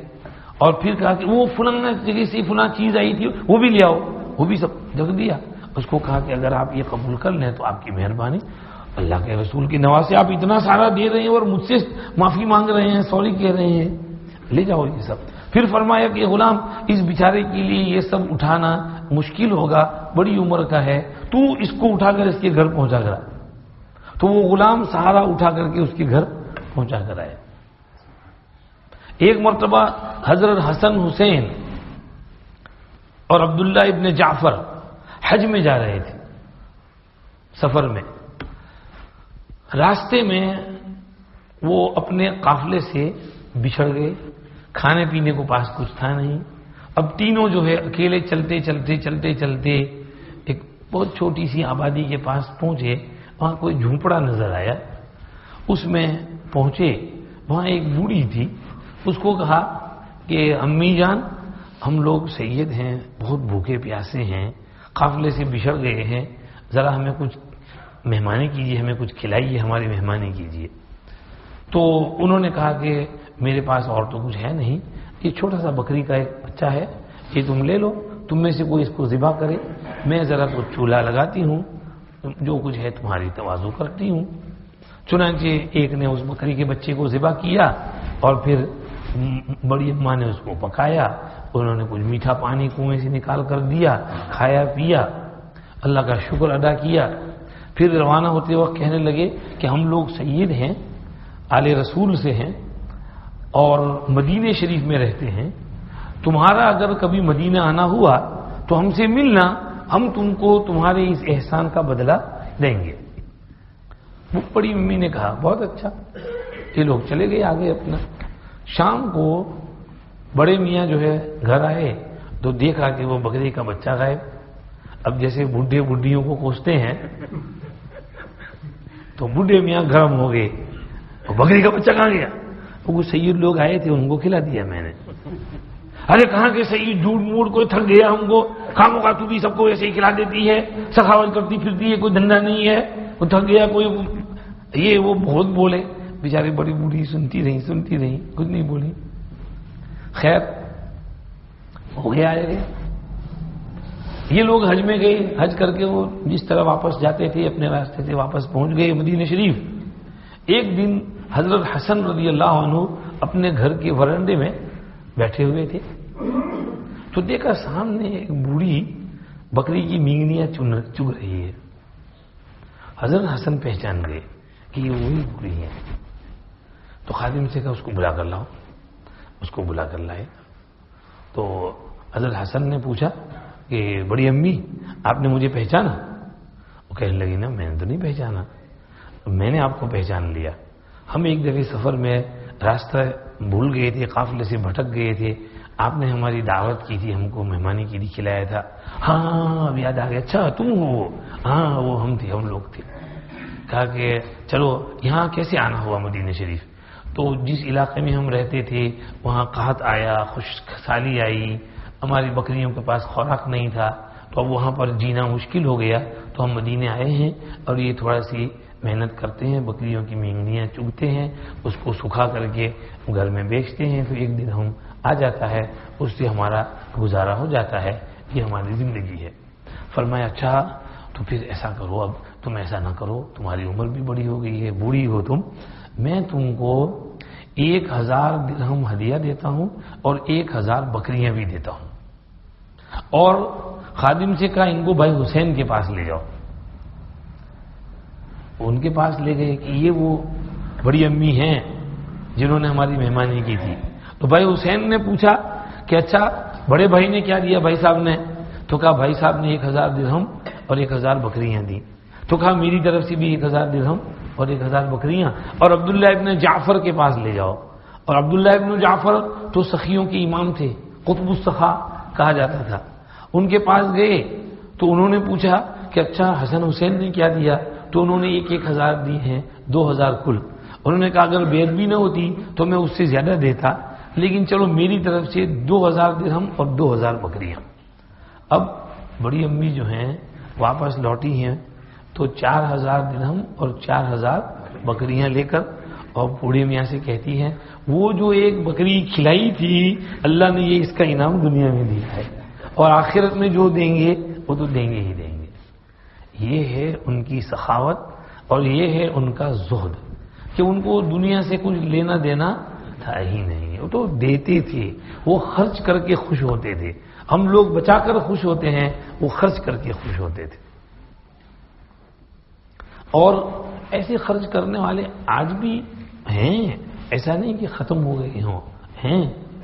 ہمارے یہاں لندن میں ایک صاحب نے اپنی ایک بہت بڑی پراپرٹی £1,000,000 کی اللہ کے راستے میں وقف کر دی کہ اس کو اکیڈمی کے لیے استعمال کرو. تو ہمارے حضرت نے پھر ان کا بیٹا تھا اسی کے حساب سے اس کا نام رکھا اور اس کو دین کے لیے وقف کر دیا. ہیں دینے والے. تو اس وقت بھی بہت ایسے لوگ ہیں جن کو پیسے کی پڑی نہیں ہے, سخاوت کرتے ہیں, بہت دیتے ہیں. اور انگلینڈ میں اللہ کا لاکھ لاکھ شکر ہے, ہمارے یہاں سروے ہوا تھا تو اس میں چیریٹی والوں نے کہا کہ پورے انگلینڈ میں سب سے زیادہ سخی قوم مسلمان قوم ہے. مسلمان تعداد میں کم ہے لیکن سب سے زیادہ چیریٹی میں پیسہ دیتے ہیں. چیریٹی میں ان سے زیادہ سخی کوئی نہیں ہے. اللہ پاک نے سخاوت کی توفیق دی ہے اور کرنا چاہیے. پیسے محفوظ نہیں رکھنے چاہیے, اللہ کے راستے میں خرچ کرنا چاہیے. زہد ہونا چاہیے, قناعت ہونی چاہیے. ہمارے ایک دوست تھے, ان کی چھوٹی سی ٹیک اوے تھی. میں ایسے ہی اس کے پاس گیا, کچھ مہمان آئے تھے, میں نے کہا چل نور میاں کچھ بنا دے, کبھی کوئی ضرورت پڑے تو میں اس کو بے تکلف تھا تو اس کے یہاں سے میں خرید لیتا تھا. وہ مہمان آئے, میں کہا نور میاں کڑھائی گوشت بناؤ نہیں یار, 2-3 مہمان آئے ہوئے ہیں. کہا ٹھیک ہے, ریڈی ہو گیا. میں لینے کے لیے گیا تو کھڑا کھڑا وہ ابھی وہ پیکنگ کر رہا ہے. میں نے اس سے کہا نور میاں کیسے جا رہی ہے ٹکٹ؟ اللہ کا شکر ہے چل رہی ہے. میں نے کہا تمہارے برابر میں دوسری ٹیک اوے بھی کھل گئی نا. کہاں کھل گئی؟ میں نے کہا تمہیں اثر پڑا ہوگا. تھوڑا بہت پڑتا ہے, کیا ہے, اللہ رزق دیتے ہیں. میں نے کہا تو پھر تم اپنا کچھ بڑھاؤ نا, کچھ پیپر ویپر چھاپو, فلائر ایڈورٹائز کرو. تمہارے پاس یہ اتنا بڑا اچھا کچن ہے, وہ سنڈے کو شادی کا کچھ کھانا وانا پکاؤ تو اس سے پھر تمہیں آرڈر آئیں گے تو اس سے فائدہ ہوگا تمہارا. مولانا صاحب مجھے یہ سب جھنجھٹ کرنے کی کیا ضرورت ہے؟ میں یہاں ہوں الحمدللہ, یہ میرے 3-4 ورکر ہیں, یہ مسجد ادھر سامنے ہے. میں الحمدللہ نماز کا ٹائم ہوتا ہے یہ سب چھوڑ چھاڑ کے مسجد چلا جاتا ہوں. یہ لوگ کام کرتے رہتے ہیں. اور مسجد گیا, کوئی تبلیغ جماعت آئی ہو, بیان ہو, میں بیان میں بیٹھا رہتا ہوں. ٹیک اوے میں یہ لوگ کام کرتے رہتے ہیں. اور میں الحمدللہ جماعت میں اپنا چلہ بھی لگا دیتا ہوں, سال بھر اور سال کا 3 دن بھی جاتا ہوں, گشت بھی کرتا ہوں. میرے دین کا کام بھی ہو رہا ہے. مجھے ویک کے 200 پاؤنڈ مل جاتے ہیں, اسے میرا گھر کا خرچہ نکل آتا ہے. تو میں کیوں ہایا کروں؟ ان کی تنخواہ بھی مل جاتی ہے اور یہ سب بھی ہو جاتا ہے, اور میرا 200 پاؤنڈ میرا ویکلی میرا خرچہ نکل آتا ہے. مجھے ہائی کرنے کی ضرورت نہیں ہے. ایک ہے قناعت کہ آدمی زہد کہ بھئی دنیا اور یہ سب کچھ نہیں, آخرت کے لیے محنت کرنی ہے, نماز 5 وقت کی پڑھنی ہے, اللہ کے راستے میں نکلنا ہے اور اپنا دین سنبھالنا ہے. اور اللہ پاک نے اس کے بیٹوں کو بھی نیک بنایا, اس کے بیٹے بھی ویسے نیک. جب آپ نیک ہوں گے تو اللہ آپ کے بیٹوں کو بھی نیک بنائیں گے. تو دوستو بزرگوں, یہ اللہ پاک یہاں پر ہم کو کہہ رہے ہیں کہ دنیا تم کو دھوکے میں نہ ڈالے. اور یہ ہم نے مضمون کہاں سے کہاں پہنچ گئے. شیطان بہت دھوکہ دیتا ہے. زنا کی بات کی ہم نے. زنا کہاں سے شروع ہوتا ہے؟ گانوں سے. اور گانے کہاں سے شروع ہوتے ہیں؟ موبائل سے. گانے کہاں سے شروع ہوتے ہیں؟ موبائل سے. پہلے زمانے میں تو کیسٹ پلیئر تھا نا, اب تو کیسٹ پلیئر تو بھول گئے. ان چھوٹے بچوں کو پوچھو کہ کیسٹ پلیئر کیسا ہوتا ہے اور کیسٹ کو کیسے ڈالتے ہیں, کیسے نکالتے ہیں, پتہ ہی نہیں ہوگا ان کو. سی ڈی پلیئر آیا تھا, سی ڈی بھی غائب ہو گیا. اب تو موبائل ہے صاحب. اچھا, کیسٹ میں تو گانا سننا ہو تو ایک کیسٹ سن لی 30 منٹ کی, پھر اس کو گھما کر دوسری طرف پھیرو, پھر اس کو نکال کر کے دوسری رکھو, تیسری رکھو, چوتھی رکھو. اور موبائل کے گانوں میں تو بے حد و حساب گانے ہیں. ایک دفعہ چالو کر دیا وہ آٹومیٹک, ایک کے بعد دوسرا, تیسرا, چوتھا, اور کان میں وہ ڈال دیا اور اس کے بعد سنتے ہی رہو, سنتے ہی رہو. چاہے آپ کھیتی کرتے ہوئے ہل چلا رہے ہوں تو گانا سنتے ہوئے, دکان پہ کھڑے ہوں تو گانا سنتے ہوئے, جاب کر رہے ہوں تو گانا سنتے ہوئے, سائیکل چلا رہے ہوں تو گانا سنتے ہوئے, ڈرائیونگ کر رہے ہوں تو گانا سنتے ہوئے. تو گانے کی عادت پڑ گئی ہے لوگوں کو. تو گانا جو ہے بہت ایزی ہو گیا, سستا ہو گیا, چیپ ہو گیا, فری ہو گیا موبائل کی وجہ سے. اور پھر موبائل پر اور بھی بہت سے فتنے ہیں جی. موبائل پر فحاشی, ننگی تصویریں, ننگے ویڈیو اور ننگی چیزیں. اور پھر موبائل کے اوپر جھوٹی باتیں, غیبتیں, جھوٹے میسج, غیبت والے میسج, تیری میری لڑائی جھگڑا, یہ سب بھی تو فتنے ہیں. اور اگر کوئی یہ چیزیں نہ بھی کرے تو بھی موبائل میں ایک مصیبت, ٹائم ویسٹنگ. بیٹھے بیٹھے ٹائم ویسٹ کرتے رہتے ہیں.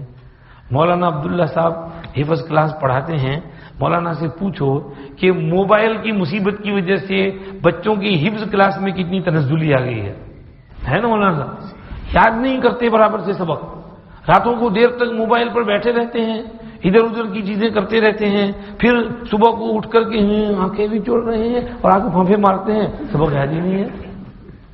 اچھا یہ تو وہ بچے جو حفظ کلاس میں آتے بھی ہیں، اب تو دھیرے دھیرے حفظ کلاس کا شوق ہی ختم ہو رہا ہے، حفظ کلاس میں بیٹھنا ہی نہیں چاہتے، مجھے حافظ نہیں ہونا ہے، کیونکہ وہ موبائل، وہ گیم چلی جائے گی، وہ نہیں کر سکیں گے، گانے نہیں سن سکیں گے، مووی نہیں دیکھ سکیں گے، ریسٹرکشنز آ جائیں گے۔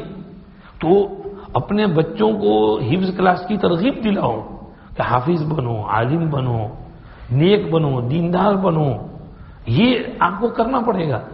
یہ موبائل جو ہے بہت بڑا فتنہ ہے۔ میرے استاد مولانا سیف الرحمان صاحب مدرسہ سولتیہ کے شیخ الحدیث ہیں، وہ کہتے ہیں میری نظر میں اس دور کا سب سے بڑا فتنہ موبائل ہے، اس سے بڑا کوئی فتنہ نہیں ہے اس دور میں، سب سے بڑا فتنہ موبائل کا فتنہ ہے۔ آپ خود ہی دیکھ لیجئے اس پر کتنے فتنے ہیں، مجھے گنوانے کی ضرورت نہیں ہے۔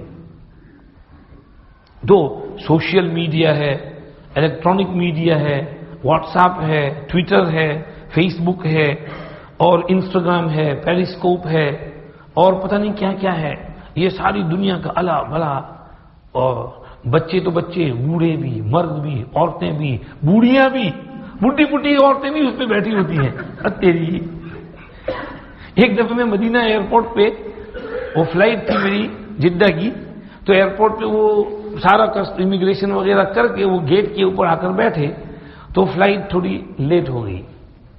تو میں نے دیکھا کہ سب لوگ موبائل میں اتنے مست ہیں کہ کسی کو احساس ہی نہیں ہے کہ فلائٹ لیٹ ہے، حالانکہ جب موبائل نہیں تھا اور فلائٹ 10 منٹ بھی لیٹ ہو تو سب ادھر شور مچانا شروع کر دیں۔ اچھا، اور وہاں پر میرے سامنے سیٹ پر ایک دم سفید داڑھی والے خوبصورت بوڑھے لال رومال اوڑھ کے بیٹھے ہوئے، وہ اپنے موبائل میں یوں مست ہیں، یوں قریب آنکھوں سے دیکھ کر، اور وہ یوں کر کے میسج، اور میسج وہ عربی میں اس کو ایسے پڑھ رہے ہیں جیسے قرآن پڑھتے ہیں، یعنی ہونٹ بھی ہل رہے ہیں اس کے، زبان بھی ہل رہی ہے، سنائی بھی دے رہا ہے۔ میں نے کہا یا اللہ، یہ اتنا خوبصورت بڈھا ہے اور موبائل میں اتنا مست ہے کہ جس کا کوئی حساب نہیں، اور اس کے برابر میں اس کی برقع والی بڈھی جو ہے اس کا بھی یہی حال ہے۔ تو بوڑھے بوڑھے بھی موبائل میں سے مست ہو جاتے ہیں۔ میرا ایک دفعہ یو پی کے ایک مدرسے میں، مولانا صاحب معاف کرنا، یو پی کے ایک مدرسے میں جانا ہوا ایک جگہ، وہ حوض کے لبے حوض حفظ کلاس چل رہا تھا، تو میاں جی بڑی عمر والے بچے پڑھ رہے ہیں اور میاں جی صاحب فون سے کھیل رہے ہیں، وہ تو سب نظر آتا ہے نا لبے حوض، لیکن ان کو احساس نہیں ہے کہ لوگ گزر رہے ہیں اور مجھے دیکھ رہے ہیں۔ تو یہ موبائل جو ہے یہ بہت بڑا فتنہ ہے، المیہ ہے اس دور کا، اس نے بہت ڈسٹریکشن قائم کر رکھا ہے، ہم کو دوسری طرف مشغول کر رکھا ہے۔ تو اس فتنے کو بھی سمجھنے کی ضرورت ہے، اس کو کیسے کنٹرول کریں۔ جس چیز کی آدمی کو لت لگ جائے نا، اس کو ایڈکشن کہتے ہیں، کہ آدمی ایڈکٹڈ ہو جاتا ہے، جیسے ڈرگ ایڈکٹ ہوتا ہے اور الکوہولک ہوتا ہے، شراب ایڈکٹ ہوتا ہے، تو اسی طرح موبائل کا بھی ایڈکشن ہوتا ہے، اور کسی بھی ایڈکشن کو ٹریٹ کرنے کے لیے، علاج کرنے کے لیے کچھ سمجھیے مستقل محنت کرنی پڑتی ہے، دھیرے دھیرے دھیرے دھیرے تھوڑا تھوڑا کر کے رفتہ رفتہ رفتہ رفتہ پھر جا کر کے یہ عادت سدھرتی ہے۔ تو پہلے تو آدمی یہ سوچے کہ بھئی مجھ کو یہ ایڈکشن ہو گیا ہے اور میں ہر وقت موبائل سے کھیلتا رہتا ہوں اور اس پہ میسج دیکھتا رہتا ہوں، تو مجھے اس کو ختم کرنے کی ضرورت ہے۔ تو آدمی اپنے موبائل کے یوز کو لمٹ لگا دے کہ میں ایک دن میں کتنے گھنٹے میرے موبائل پر جاتے ہیں۔ پورا صبح اٹھنے سے لے کر، صبح اٹھتا ہوں تو پہلا کام بجائے الحمدللہ الذی احیانا بعد ما اماتنا والیہ النشور پڑھنے کے موبائل، کوئی میسج تو نہیں آیا، اور رات کو سوتے ہیں تو بجائے اللہم بسمک اموت واحیا کے موبائل، وہ دعا بھی یاد نہیں رہتی، بھول جاتے ہیں دعا بھی۔ تو بھئی میرا سب سے پہلا کام میں کیا کرتا ہوں، آخری کام کیا کرتا ہوں، اس کو میں پہلے تو میں جو اس پر ذرا ٹائمنگ پر دیکھنا ہے کہ 24 گھنٹے میں سے میرے 4 گھنٹے 5 گھنٹے 6 گھنٹے 7 گھنٹے موبائل پہ گزرتے ہیں، میں کیوں اپنی لائف ویسٹ کروں؟ تو میں نے اس کو ریڈیوس کرنا ہے۔ کیسے ریڈیوس کرنا ہے؟ ایک اچھا طریقہ تو یہ ہے کہ آپ جب موبائل استعمال کریں تو موبائل میں ایک ہوتا ہے الارم کلاک، اب تو آئی فون میں سیمسنگ میں سب میں ہوتا ہے الارم، تو آپ الارم کلاک سیٹ کر دیں کہ بھئی میں نے 15 منٹ کے لیے یا 20 منٹ کے لیے موبائل دیکھنا ہے، اس کے بعد اپنا کام کرنا ہے۔ جب آپ نے الارم سیٹ کر دی اور آپ وہ میسیجز دیکھنے لگے ایک کے بعد دوسرا تیسرا واٹس ایپ کے اوپر، اتنے میں گھنٹی بجی تو آپ نے جو میسج دیکھے تھے دیکھ لیے، جو باقی ہیں چھوڑ دو، اس کو موبائل کو بند کر دو۔ دوسری بات، موبائل میں جو نوٹیفیکیشنز ہوتے ہیں اس کو ریڈیوس کر دو، موبائل کا رنگ ٹون بند کر دو۔ میرے موبائل کا کوئی رنگ ٹون کبھی کوئی نہیں سنے گا، کیونکہ میں اس کو ہمیشہ سائلنٹ اور وائبریٹ پر رکھتا ہوں، تو جب وائبریٹ ہوتا ہے تو مجھے پتا چل جاتا ہے کہ میرا کوئی کال کر رہا ہے، اور بہت سی دفعہ تو میں اس کو فلائٹ موڈ پہ رکھ دیتا ہوں یا ڈو ناٹ ڈسٹرب پہ رکھ دیتا ہوں، تو کوئی فون بھی کرے تو مجھے پتہ ہی نہیں چلتا کہ کوئی فون کر رہا ہے، کیونکہ مجھے میرا کام کرنا ہے۔ تو میں کوئی ہر وقت 24 گھنٹے آن کال ڈاکٹر تو نہیں ہوں کہ جب بھی ضرورت پڑے مجھے کال کر کے بلا لو۔ تو اپنا کام بھی تو ہوتا ہے، اپنی نمازیں ہیں، اپنے وظیفے ہیں، اپنی تسبیحات ہیں، اپنا ذکر کرنا ہے، اپنا کچھ مطالعہ کرنا ہے، کتاب دیکھنی ہے، تو وہ مطالعہ کریں گے تو آگے سبق پڑھائیں گے۔ اگر مطالعہ نہیں کریں گے تو طلبہ کے سامنے جا کر وہ آپ کا منہ دیکھیں گے، آپ ان کا منہ دیکھو گے، وہ پتہ ہی نہیں کیا پڑھانا ہے۔ تو مطالعہ کر کے پھر سبق پڑھانا ہے، تو اس کے لیے یہ ہم کو یہ چیزیں کرنا پڑتا ہے۔ اور پھر جو میسیجز آئیں تو اس میں ایک یہ بھی ہے کہ واٹس ایپ کے گروپس جو ہیں وہ زیادہ نہیں رکھنے چاہیے، جو ضروری گروپس ہوں وہ رکھو، جو غیر ضروری ہوں اس کو کینسل کر دو، ڈیلیٹ کر دو، ان کو کہہ دو سوری بھائی میں اس گروپ پہ نہیں رہ سکتا ہوں، یہ میرے کام کی چیزیں نہیں ہیں، بیکار اس میں آتی ہیں، میں کیوں اس گروپ کا حصہ رہوں، مجھے آپ معاف کر دیجئے، اس گروپ کو ڈیلیٹ کر دیجئے۔ جو ضروری گروپ ہو اس پر رہیں، جہاں کوئی کام کی چیز آتی ہو، جہاں اپنا یہ کوئی دینی بات آتی ہو، کوئی دینی حدیث آتی ہو، مسئلے مسائل کچھ آتے ہوں، تو ایسے گروپ میں رہنے سے فائدہ ہے، ورنہ اس کے علاوہ اور گروپس الا بلا دنیا بھر کے اس میں آپ نہ رہیں، اس سے آپ سمجھے ڈیلیٹ کر دیں اس کو۔ تو اس سے تو پھر وہ گھنٹی بھی نہیں بجے گی، نوٹیفیکیشن بھی نہیں آئیں گے، اور گھڑی گھڑی ٹی ٹی ٹی ٹی وہ بزر بھی بجتا نہیں رہے گا، تو آپ کا کنٹرول ہو جائے گا آپ کے موبائل پر۔ اور پھر وہ آپ اپنا ٹائمنگ، اپنے جو پرائیورٹیز جو ہیں اس کو آپ قائم رکھیں گے، پرائیورٹائز کریں گے کہ میری پرائیورٹی یہ ہے، یہ کام مجھے کرنا ہے، یہ کرنا ہے، یہ کرنا ہے، تو وہ کام پہلے، باقی سارے کام بعد میں، تو آپ اپنے موبائل پر کنٹرول کر سکو گے۔ اور چھوٹے بچوں کو تو موبائل بالکل نہیں دینا چاہیے، ان کو موبائل کی ضرورت ہی نہیں ہے، بیچارے چھوٹے بچوں پر ویسے ہی اتنا ٹینشن ہے اسکول کا۔ میں بھی سورت میں تھا تو میں نے بعض بچوں کو دیکھا، وہ اپنی کمر پر اتنا بڑا بستہ تھیلا لے کے جا رہے ہیں، یا خدا، میں نے کہا کہ اس بچے کے وزن سے تو اس کے تھیلے کا وزن زیادہ ہے۔ وہ بچہ ایک دم دبلا پتلا سنگل ہے، اور اس کو اتنا بڑا تھیلا اس کی کمر پہ لٹکائے ہوئے ہے کہ اس میں وہ چوپڑے جو پڑے ہوئے ہیں اس کا وزن زیادہ ہے اس بچے کے وزن سے۔ یہ میں نے کہا بیچارہ چل کیسے رہا ہے یہ بچہ؟ یہ اسکول والوں نے بھی اتنا خراب بنا رکھا ہے نظام، چھوٹے چھوٹے بچوں کو اتنا سارا الا بلا سب وہ کباڑ شباڑ ان سے اٹھواتے ہیں۔ ابھی تو اسکول گئے ہیں تو اس زمانے میں جو ضروری چوپڑی ہوتی تھی وہ پڑھ لیتے تھے، لیکن اتنا سارا کہاں سے اٹھانا؟ چھوٹے بچوں پر اتنا ظلم کرنا بیچاروں پر سمجھ نہیں پڑتی ہے۔ بچوں کو مدرسے بھی جانا پڑتا ہے، اسکول بھی جانا پڑتا ہے، ہوم ورک بھی کرنا پڑتا ہے، ٹیوشن بھی دینا پڑتا ہے، بیچاروں کو نہ کھیلنے کا ٹائم ملتا ہے، نہ کوئی اپنا لیجر ورک کرنے کا ٹائم ملتا ہے، ہر وقت ٹینشن ٹینشن ٹینشن ٹینشن، ماں باپ بھی ٹینشن، بچوں کے اوپر ٹینشن، اگر گریڈ نہیں آیا، اگر رزلٹ صحیح نہیں آیا تو بیچارے کی مار پیٹ اور ظلم اس کے اوپر۔ کیا ضرورت ہے ان سب چیزوں کی؟ ریلیکس لائف رکھو، اطمینان کے ساتھ رہو، بچوں کو خوش خوش رکھو تاکہ وہ بچے اچھی طرح ڈیولپ ہوں اور ہنسی خوشی کے ساتھ کھیلتے کودتے ہوئے بڑے ہوں۔ جیسے ہم لوگ چھوٹے تھے تو کتنا کودتے تھے، درختوں پہ جھاڑ پہ چڑھ جاتے تھے، چھلانگ مارتے تھے، کودتے تھے، کبھی ٹانگ بھی ٹوٹ گئی، ہاتھ ٹوٹ گیا، سر میں زخم آ گیا، کچھ بھی نہیں، دوسرے دن پھر چلنا شروع کر دیا۔ تو بچوں کو تو ایسے رکھنا چاہیے کہ ہنسی خوشی کھیلتے ہوئے بڑے ہو جائیں۔ اور موبائل آپ نے دے دیا تو گھر میں بیٹھ کر موبائل پر گیم کھیلتے رہیں گے، باہر کھیلنے نہیں جائیں گے، کھیلنے نہیں جائیں گے تو ان کے وہ ہڈی مضبوط نہیں ہوگی اور وہ اسٹرانگ نہیں بنیں گے. تو ایکسرسائز کرنا، بھاگ دوڑ کرنا یہ ضروری ہے اس کے لیے. تو بچوں کے ہاتھ میں بالکل موبائل نہیں دینا چاہیے اور ان کو موبائل سے حتی الامکان دور رکھنا چاہیے. اگر کبھی موبائل پر گیم کھیلنے کے لیے وہ امی ابا کا وہ مانگیں تو گیم رکھو ہی نہیں. میں ابھی گیا تھا تو سورت وہ ہمارے دوست کا بچہ ہے مولانا منان کا، وہ میرا فون اس نے لیا، مولانا صاحب آپ کے فون میں گیم نکال کر دو ہم کو. میں نے کہا میرے فون میں گیم ہے ہی نہیں. انہوں نے کہا نہیں ہے. میں نے کہا دیکھ لو. انہوں نے دیکھا تو سارا فون یوں گھمایا، کوئی گیم ہی نظر نہیں آئی، واپس دے دیا ان کو فون. تو آپ اپنے فون میں گیم رکھو ہی نا کہ آپ کا بچہ آپ سے فون مانگنے کے لیے دیکھ کرے کہ ابا مجھے گیم کھیلنا ہے، مجھے امی مجھے گیم کھیلنا ہے. میرے فون میں گیم ہے ہی نہیں. اور اگر کوئی گیم رکھنی ہو تو چھوٹی سی ایک آدھ معمولی رکھ دی کہ یہ کبھی کھیل لو تھوڑی دیر کے لیے، اس کو ٹائم دے دو کہ کھیلنا ہے تو 10 منٹ بعد میرا فون مجھے واپس دے دینا. تو اس سے بچوں پر کنٹرول ہوگا، ورنہ آپ کے بچے بھی موبائل کے سیلاب میں بہہ جائیں گے تو وہ بھی دھوکے میں پڑ جائیں گے. آپ دھوکہ کھائیں گے، آپ کی اولاد بھی دھوکہ کھا جائے گی، شیطان دونوں کو بہکا دے گا. اس کو اللہ نے کہا فلا تغرنکم الحیات الدنیا ولا یغرنکم باللہ الغرور. جگہ جگہ اللہ نے کہا، وہاں پر بھی کہا فالیوم ننسى الذین اتخذوا دینہم لہوا ولعبا. جن لوگوں نے اپنے دین کو کھیل اور تماشا بنا رکھا تھا، ہر وقت کھیل کھیل کھیل، تماشا تماشا، گیم گیم گیم.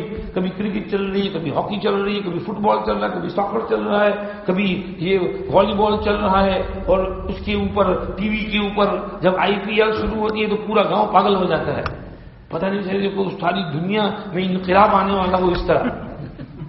تو سب پاگل ہو جاتے ہیں اس کی، جو ہو گیا فلاں نے اتنے رن مان لیے، اس نے اس کو آؤٹ کر دیا، یہ جیت رہا ہے وہ ہار رہا ہے، یہ ٹیم جیت جائے گی وہ ٹیم ہار جائے گی. ارے بھائی ان کو تو کروڑوں ملتے ہیں، آپ کو کوڑی بھی نہیں ملتی ہے. آپ کا تو سارا ٹائم ویسٹ ہو رہا ہے، آپ کی زندگی برباد ہو رہی ہے اس میں. تو یہ کرکٹ وکٹ کا شوق نکالو دل سے، اس کو، یہ تمہاری لائف ختم کرنے والی چیزیں ہیں.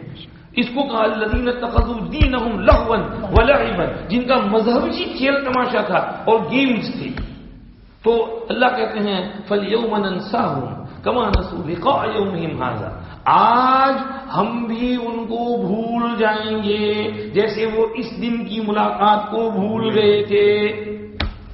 انہوں نے یاد نہیں رکھا تھا کہ میدان حشر میں اللہ کے پاس جانا ہے، حساب کتاب دینا ہے، ایک ایک منٹ کا حساب دینا ہے جی. حتی یسأل عن عمرہ فیما افناہ وعن شبابہ فیما ابلاہ وعن مالہ من این اکتسبہ وفیما انفقہ وعن علمہ فیماذا عمل بہ. 4 سوال کا جواب نہیں دیں گے وہاں تک پاؤں ہٹیں گے نہیں. لائف کا جواب دینا پڑے گا. ہم نے تم کو 50 60 70 ایئرس کی لائف دی تھی، تم نے اس لائف میں کیا کیا؟ اپنی زندگی کا حساب دو. کرکٹ میں لائف ویسٹ کی تھی، حساب ہوگا، پٹائی ہوگی، عذاب ہوگا. اللہ ہماری حفاظت فرمائے. تو اس لیے فرمایا کہ یہ دنیاوی لائف تم کو دھوکہ، آگے اس میں بھی لفظ ہے وغرتہم الحیات الدنیا فالیوم ننساہم. دنیاوی زندگانی نے ان کو دھوکہ دے دیا تھا. اس دھوکے سے نکلو، اپنی خواب غفلت سے اٹھو جی، ہوش میں آ جاؤ. جوانان وطن اٹھو، سنبھل جانے کا وقت آیا. جوانان وطن اٹھو، سنبھل جانے کا وقت آیا. بہت سوئے ہو تم، اب ہوش میں آنے کا وقت آیا. بہت سوئے ہو تم، اب ہوش میں آنے کا وقت آیا. اٹھ جاؤ، ہوش میں آ جاؤ، اللہ اللہ کرو، فجر پڑھو. طے کر لو کہ انشاءاللہ اب سے ہماری ایک بھی نماز نہیں چھوٹے گی. 5 وقت کی نماز ہم مسجد میں آ کر پڑھنے کی کوشش کریں گے انشاءاللہ. ہاں، جہاں تک ڈڈھال میں ہیں وہاں تک ہماری نماز مسجد میں ہو، چاہے جمعہ مسجد میں ہو کہ دوسری مسجد میں ہو، لیکن ہوگی مسجد میں. ہاں، باہر کام پر گئے ہوں، انکلیشور ہوں، بھروچ میں ہو تو وہاں پر وہاں کی مسجد میں پڑھ لیں گے. اور اگر وہاں کی مسجد میں نہ جا سکے تو جہاں ہوں گے وہیں پڑھ لیں گے. کیونکہ صحابہ بھی ایسا کرتے تھے. صحابہ کھیتی کرتے تھے تو وہاں پر اپنے باغ میں وہ پانی کو گھما رہے ہوتے تھے درختوں کے بیچ میں. نماز کا ٹائم ہو جائے تو اسی پانی سے وہیں پر وضو کیا، وہیں پر کھڑے ہو کر کے نماز شروع کی اور پھر وہیں پھاوڑا لے کر کے پانی گھمانا شروع کر دیا. لیکن نماز وقت پر پڑھتے تھے. نماز میں دیری نہیں، قضا نہیں کہ میں گھر جا کر پڑھ لوں گا، بعد میں پڑھ لوں گا، قضا پڑھ لوں گا. نہ، ٹائم پر نماز پڑھنا ہوتا ہے. تو ٹائم پر نماز پڑھو. اپنی زندگی کو نماز کے ارد گرد گھماؤ. نماز مین ہے اور ہماری لائف جو ہے نماز کے ارد گرد گھومنی چاہیے. اگر یہ ہماری ہیبٹ بن جائے تو انشاءاللہ پھر دیکھو ہماری زندگی میں کیسی تبدیلی آئے گی. ایک دم آپ کی لائف چینج ہو جائے گی اور پورے گاؤں کا ماحول چینج ہو جائے گا اور سبھی نمازی بن جائیں گے تو انشاءاللہ بہت خیر آئے گی پورے گاؤں میں. ہماری ذہنیت دینداری والی ہو جائے گی اور اللہ پاک ہمارے ساتھ بہت رحم اور کرم کا معاملہ فرمائیں گے. ہے جی, ہم اپنے احوال اپنے اعمال چینج کریں گے تو اللہ بھی پورے ملک کے حالات کو چینج کریں گے. اگر ہم ہی نہیں بدلیں گے تو پھر اللہ بھی حالات نہیں بدلیں گے, بلکہ یہ حالات اور بگڑتے جائیں گے اور بگڑتے جائیں گے اور خراب ہوں گے. اگر ہم درست ہو گئے تو اللہ بھی احوال کو درست فرما دیں گے انشاءاللہ. اللہ پاک کہے سنے پر ہم سب کو عمل کرنے کی توفیق عطا فرمائے. سما خراشی معاف, بہت دیر لے کر دی, بہت ٹائم لے لیا آپ کا. اللہ پاک کہے سنے پر ہم سب کو عمل کرنے کی توفیق دے. اللہ ہم سے راضی ہو جائے. جزاکم اللہ. امام صاحب دعا فرما دیں. آپ مولانا صاحب دعا فرما دیں. اچھا بسم اللہ.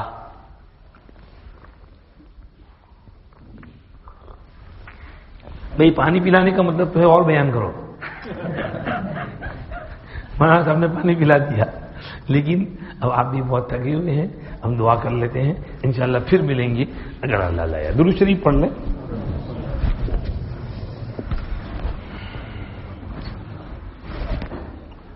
سبحانك اللهم وبحمدك نشهد أن لا إله إلا أنت نستغفرك ونتوب إليك. اللهم لك الحمد كله ولك الشكر كله ولك الملك كله بيدك الخير كله وإليك يرجع الأمر كله لا نحصي ثناء عليك أنت كما أثنيت على نفسك. اللهم صل على سيدنا محمد النبي الأمي وعلى آله وأصحابه وسلم تسلیما. ربنا آتنا فی الدنیا حسنہ وفی الآخرۃ حسنہ وقنا عذاب النار. رب اغفر وارحم وانت خیر الراحمین. یا ارحم الراحمین, محض اپنے فضل و کرم سے ہم سب کی مغفرت فرما دیجیے, پوری امت کی مغفرت فرما دیجیے, پوری امت پر رحم کر دیجیے. پروردگار عالم ہم سب کو مکمل ہدایت نصیب فرمائیے, صراط مستقیم پر استقامت عطا فرمائیے, ایمان کی حلاوت نصیب فرمائیے, ذکر کی لذت نصیب فرمائیے, تلاوت کی توفیق عطا فرمائیے, آپ کی معرفت کا نور نصیب فرمائیے, آپ کا دھیان اور آپ کا استحضار نصیب فرمائیے, قیامت کے روز آپ کے سامنے کھڑے ہونے کا فکر نصیب فرمائیے, حساب کتاب کا فکر نصیب فرمائیے. یا اللہ ہمیں تقوی والی زندگی نصیب فرمائیے, پرہیزگاری عطا فرمائیے, 5 وقت کی نمازوں کا اہتمام نصیب فرمائیے, نوافل کا بھی شوق عطا فرمائیے, سنتوں کی پابندی عطا فرمائیے. یا اللہ آپ کا حق پہچاننے اور اس کو ادا کرنے کی توفیق عطا فرمائیے, آپ کے سامنے سر جھکانے کی توفیق عطا فرمائیے, آپ کے سامنے اپنی پیشانی کو سجدے میں رگڑنے کی توفیق عطا فرمائیے. یا اللہ ہمارے جوانوں میں بھی نماز والا ماحول پیدا فرمائیے. یا اللہ بچوں میں بھی, بوڑھوں میں بھی, گھر پر ہماری مستورات میں بھی یا اللہ نماز والا ماحول پیدا فرمائیے. یا اللہ ہمارے پورے علاقے میں کوئی ایک بھی بے نمازی نہ ہو. یا اللہ سب مردوں کو عورتوں کو نمازی بنا دیجیے. یا اللہ نمازی بنا دیجیے, نماز کی پابندی نصیب فرمائیے, سنتوں کی پابندی عطا فرمائیے, سنت کے مطابق اپنی زندگی گزارنے کی توفیق عطا فرمائیے. یا اللہ ہماری جملہ ضرورتوں کو اپنے خزانے غیب سے پورا فرمائیے, ہماری اولاد کو نیک اور صالح بنائیے, ہمارے لیے آنکھوں کی ٹھنڈک بنائیے, خوشی کا ذریعہ بنائیے, ہمیں اپنی اولاد کو حافظ اور عالم اور دین کا داعی اور خادم بنانے کی توفیق عطا فرمائیے. یا اللہ یہاں پر جو حفظ کلاس چلتے ہیں جو اور یا اللہ اسلامی تعلیم کا بندوبست ہے اس میں برکت نصیب فرمائیے. یا اللہ بچوں کو حفظ کی طرف متوجہ فرمائیے. یا اللہ حفظ کلام پاک کی توفیق عطا فرمائیے اور قیامت کے روز ان کا حشر بھی حفاظ کے ساتھ فرمائیے. یا اللہ پورے علاقے میں دینی فضا اور دینی ماحول کو قائم فرمائیے.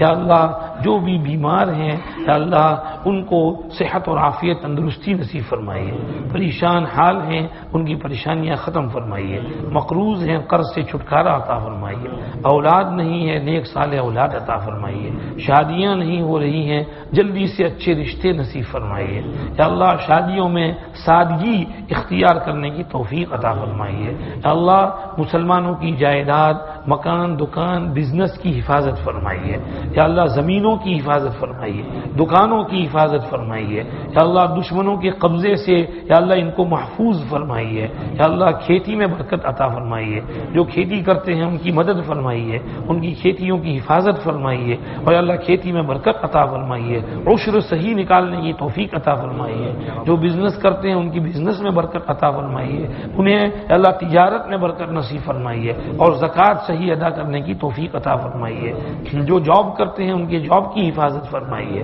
یا اللہ برکت والا رزق حلال نصیب فرمائیے، یا اللہ حرام روزی سے حفاظت فرمائیے، حرام کاموں سے حفاظت فرمائیے، حرام خوری سے حفاظت فرمائیے، حرام دندوں سے حفاظت فرمائیے، برکت والا رزق حلال نصیب فرمائیے، یا اللہ ہماری اولاد کو بھی حلال لقمہ کھلانے کی توفیق عطا فرمائیے، حلال کپڑے پہنانے کی توفیق عطا فرمائیے، حرام کے پیسوں سے حفاظت فرمائیے، جوئے کے پیسوں سے حفاظت فرمائیے، یا اللہ انٹرسٹ کے پیسوں سے حفاظت فرمائیے، یا اللہ حرام پیسوں سے حفاظت فرمائیے، یا اللہ ہر طرف سے ہمارے ساتھ حفظ و امان خیر اور برکت کا معاملہ فرمائیے، یا اللہ ہماری تمام ضرورتوں کو اپنے خزانے غیب سے پورا فرمائیے، مرتے دم تک استقامت عطا فرمائیے، جب آخری گھڑی آئے تو کلمہ ایمان والی اچھی موت عطا فرمائیے، حسن خاتمہ کی دولت عطا فرمائیے، سوء خاتمہ سے حفاظت فرمائیے، یا اللہ موت بھی آسان فرمائیے اور موت کے بعد کی زندگی بھی آسان فرمائیے، قبر کی لمبی زندگی بھی آسان فرمائیے، حشر کا لمبا دن بھی آسان فرمائیے۔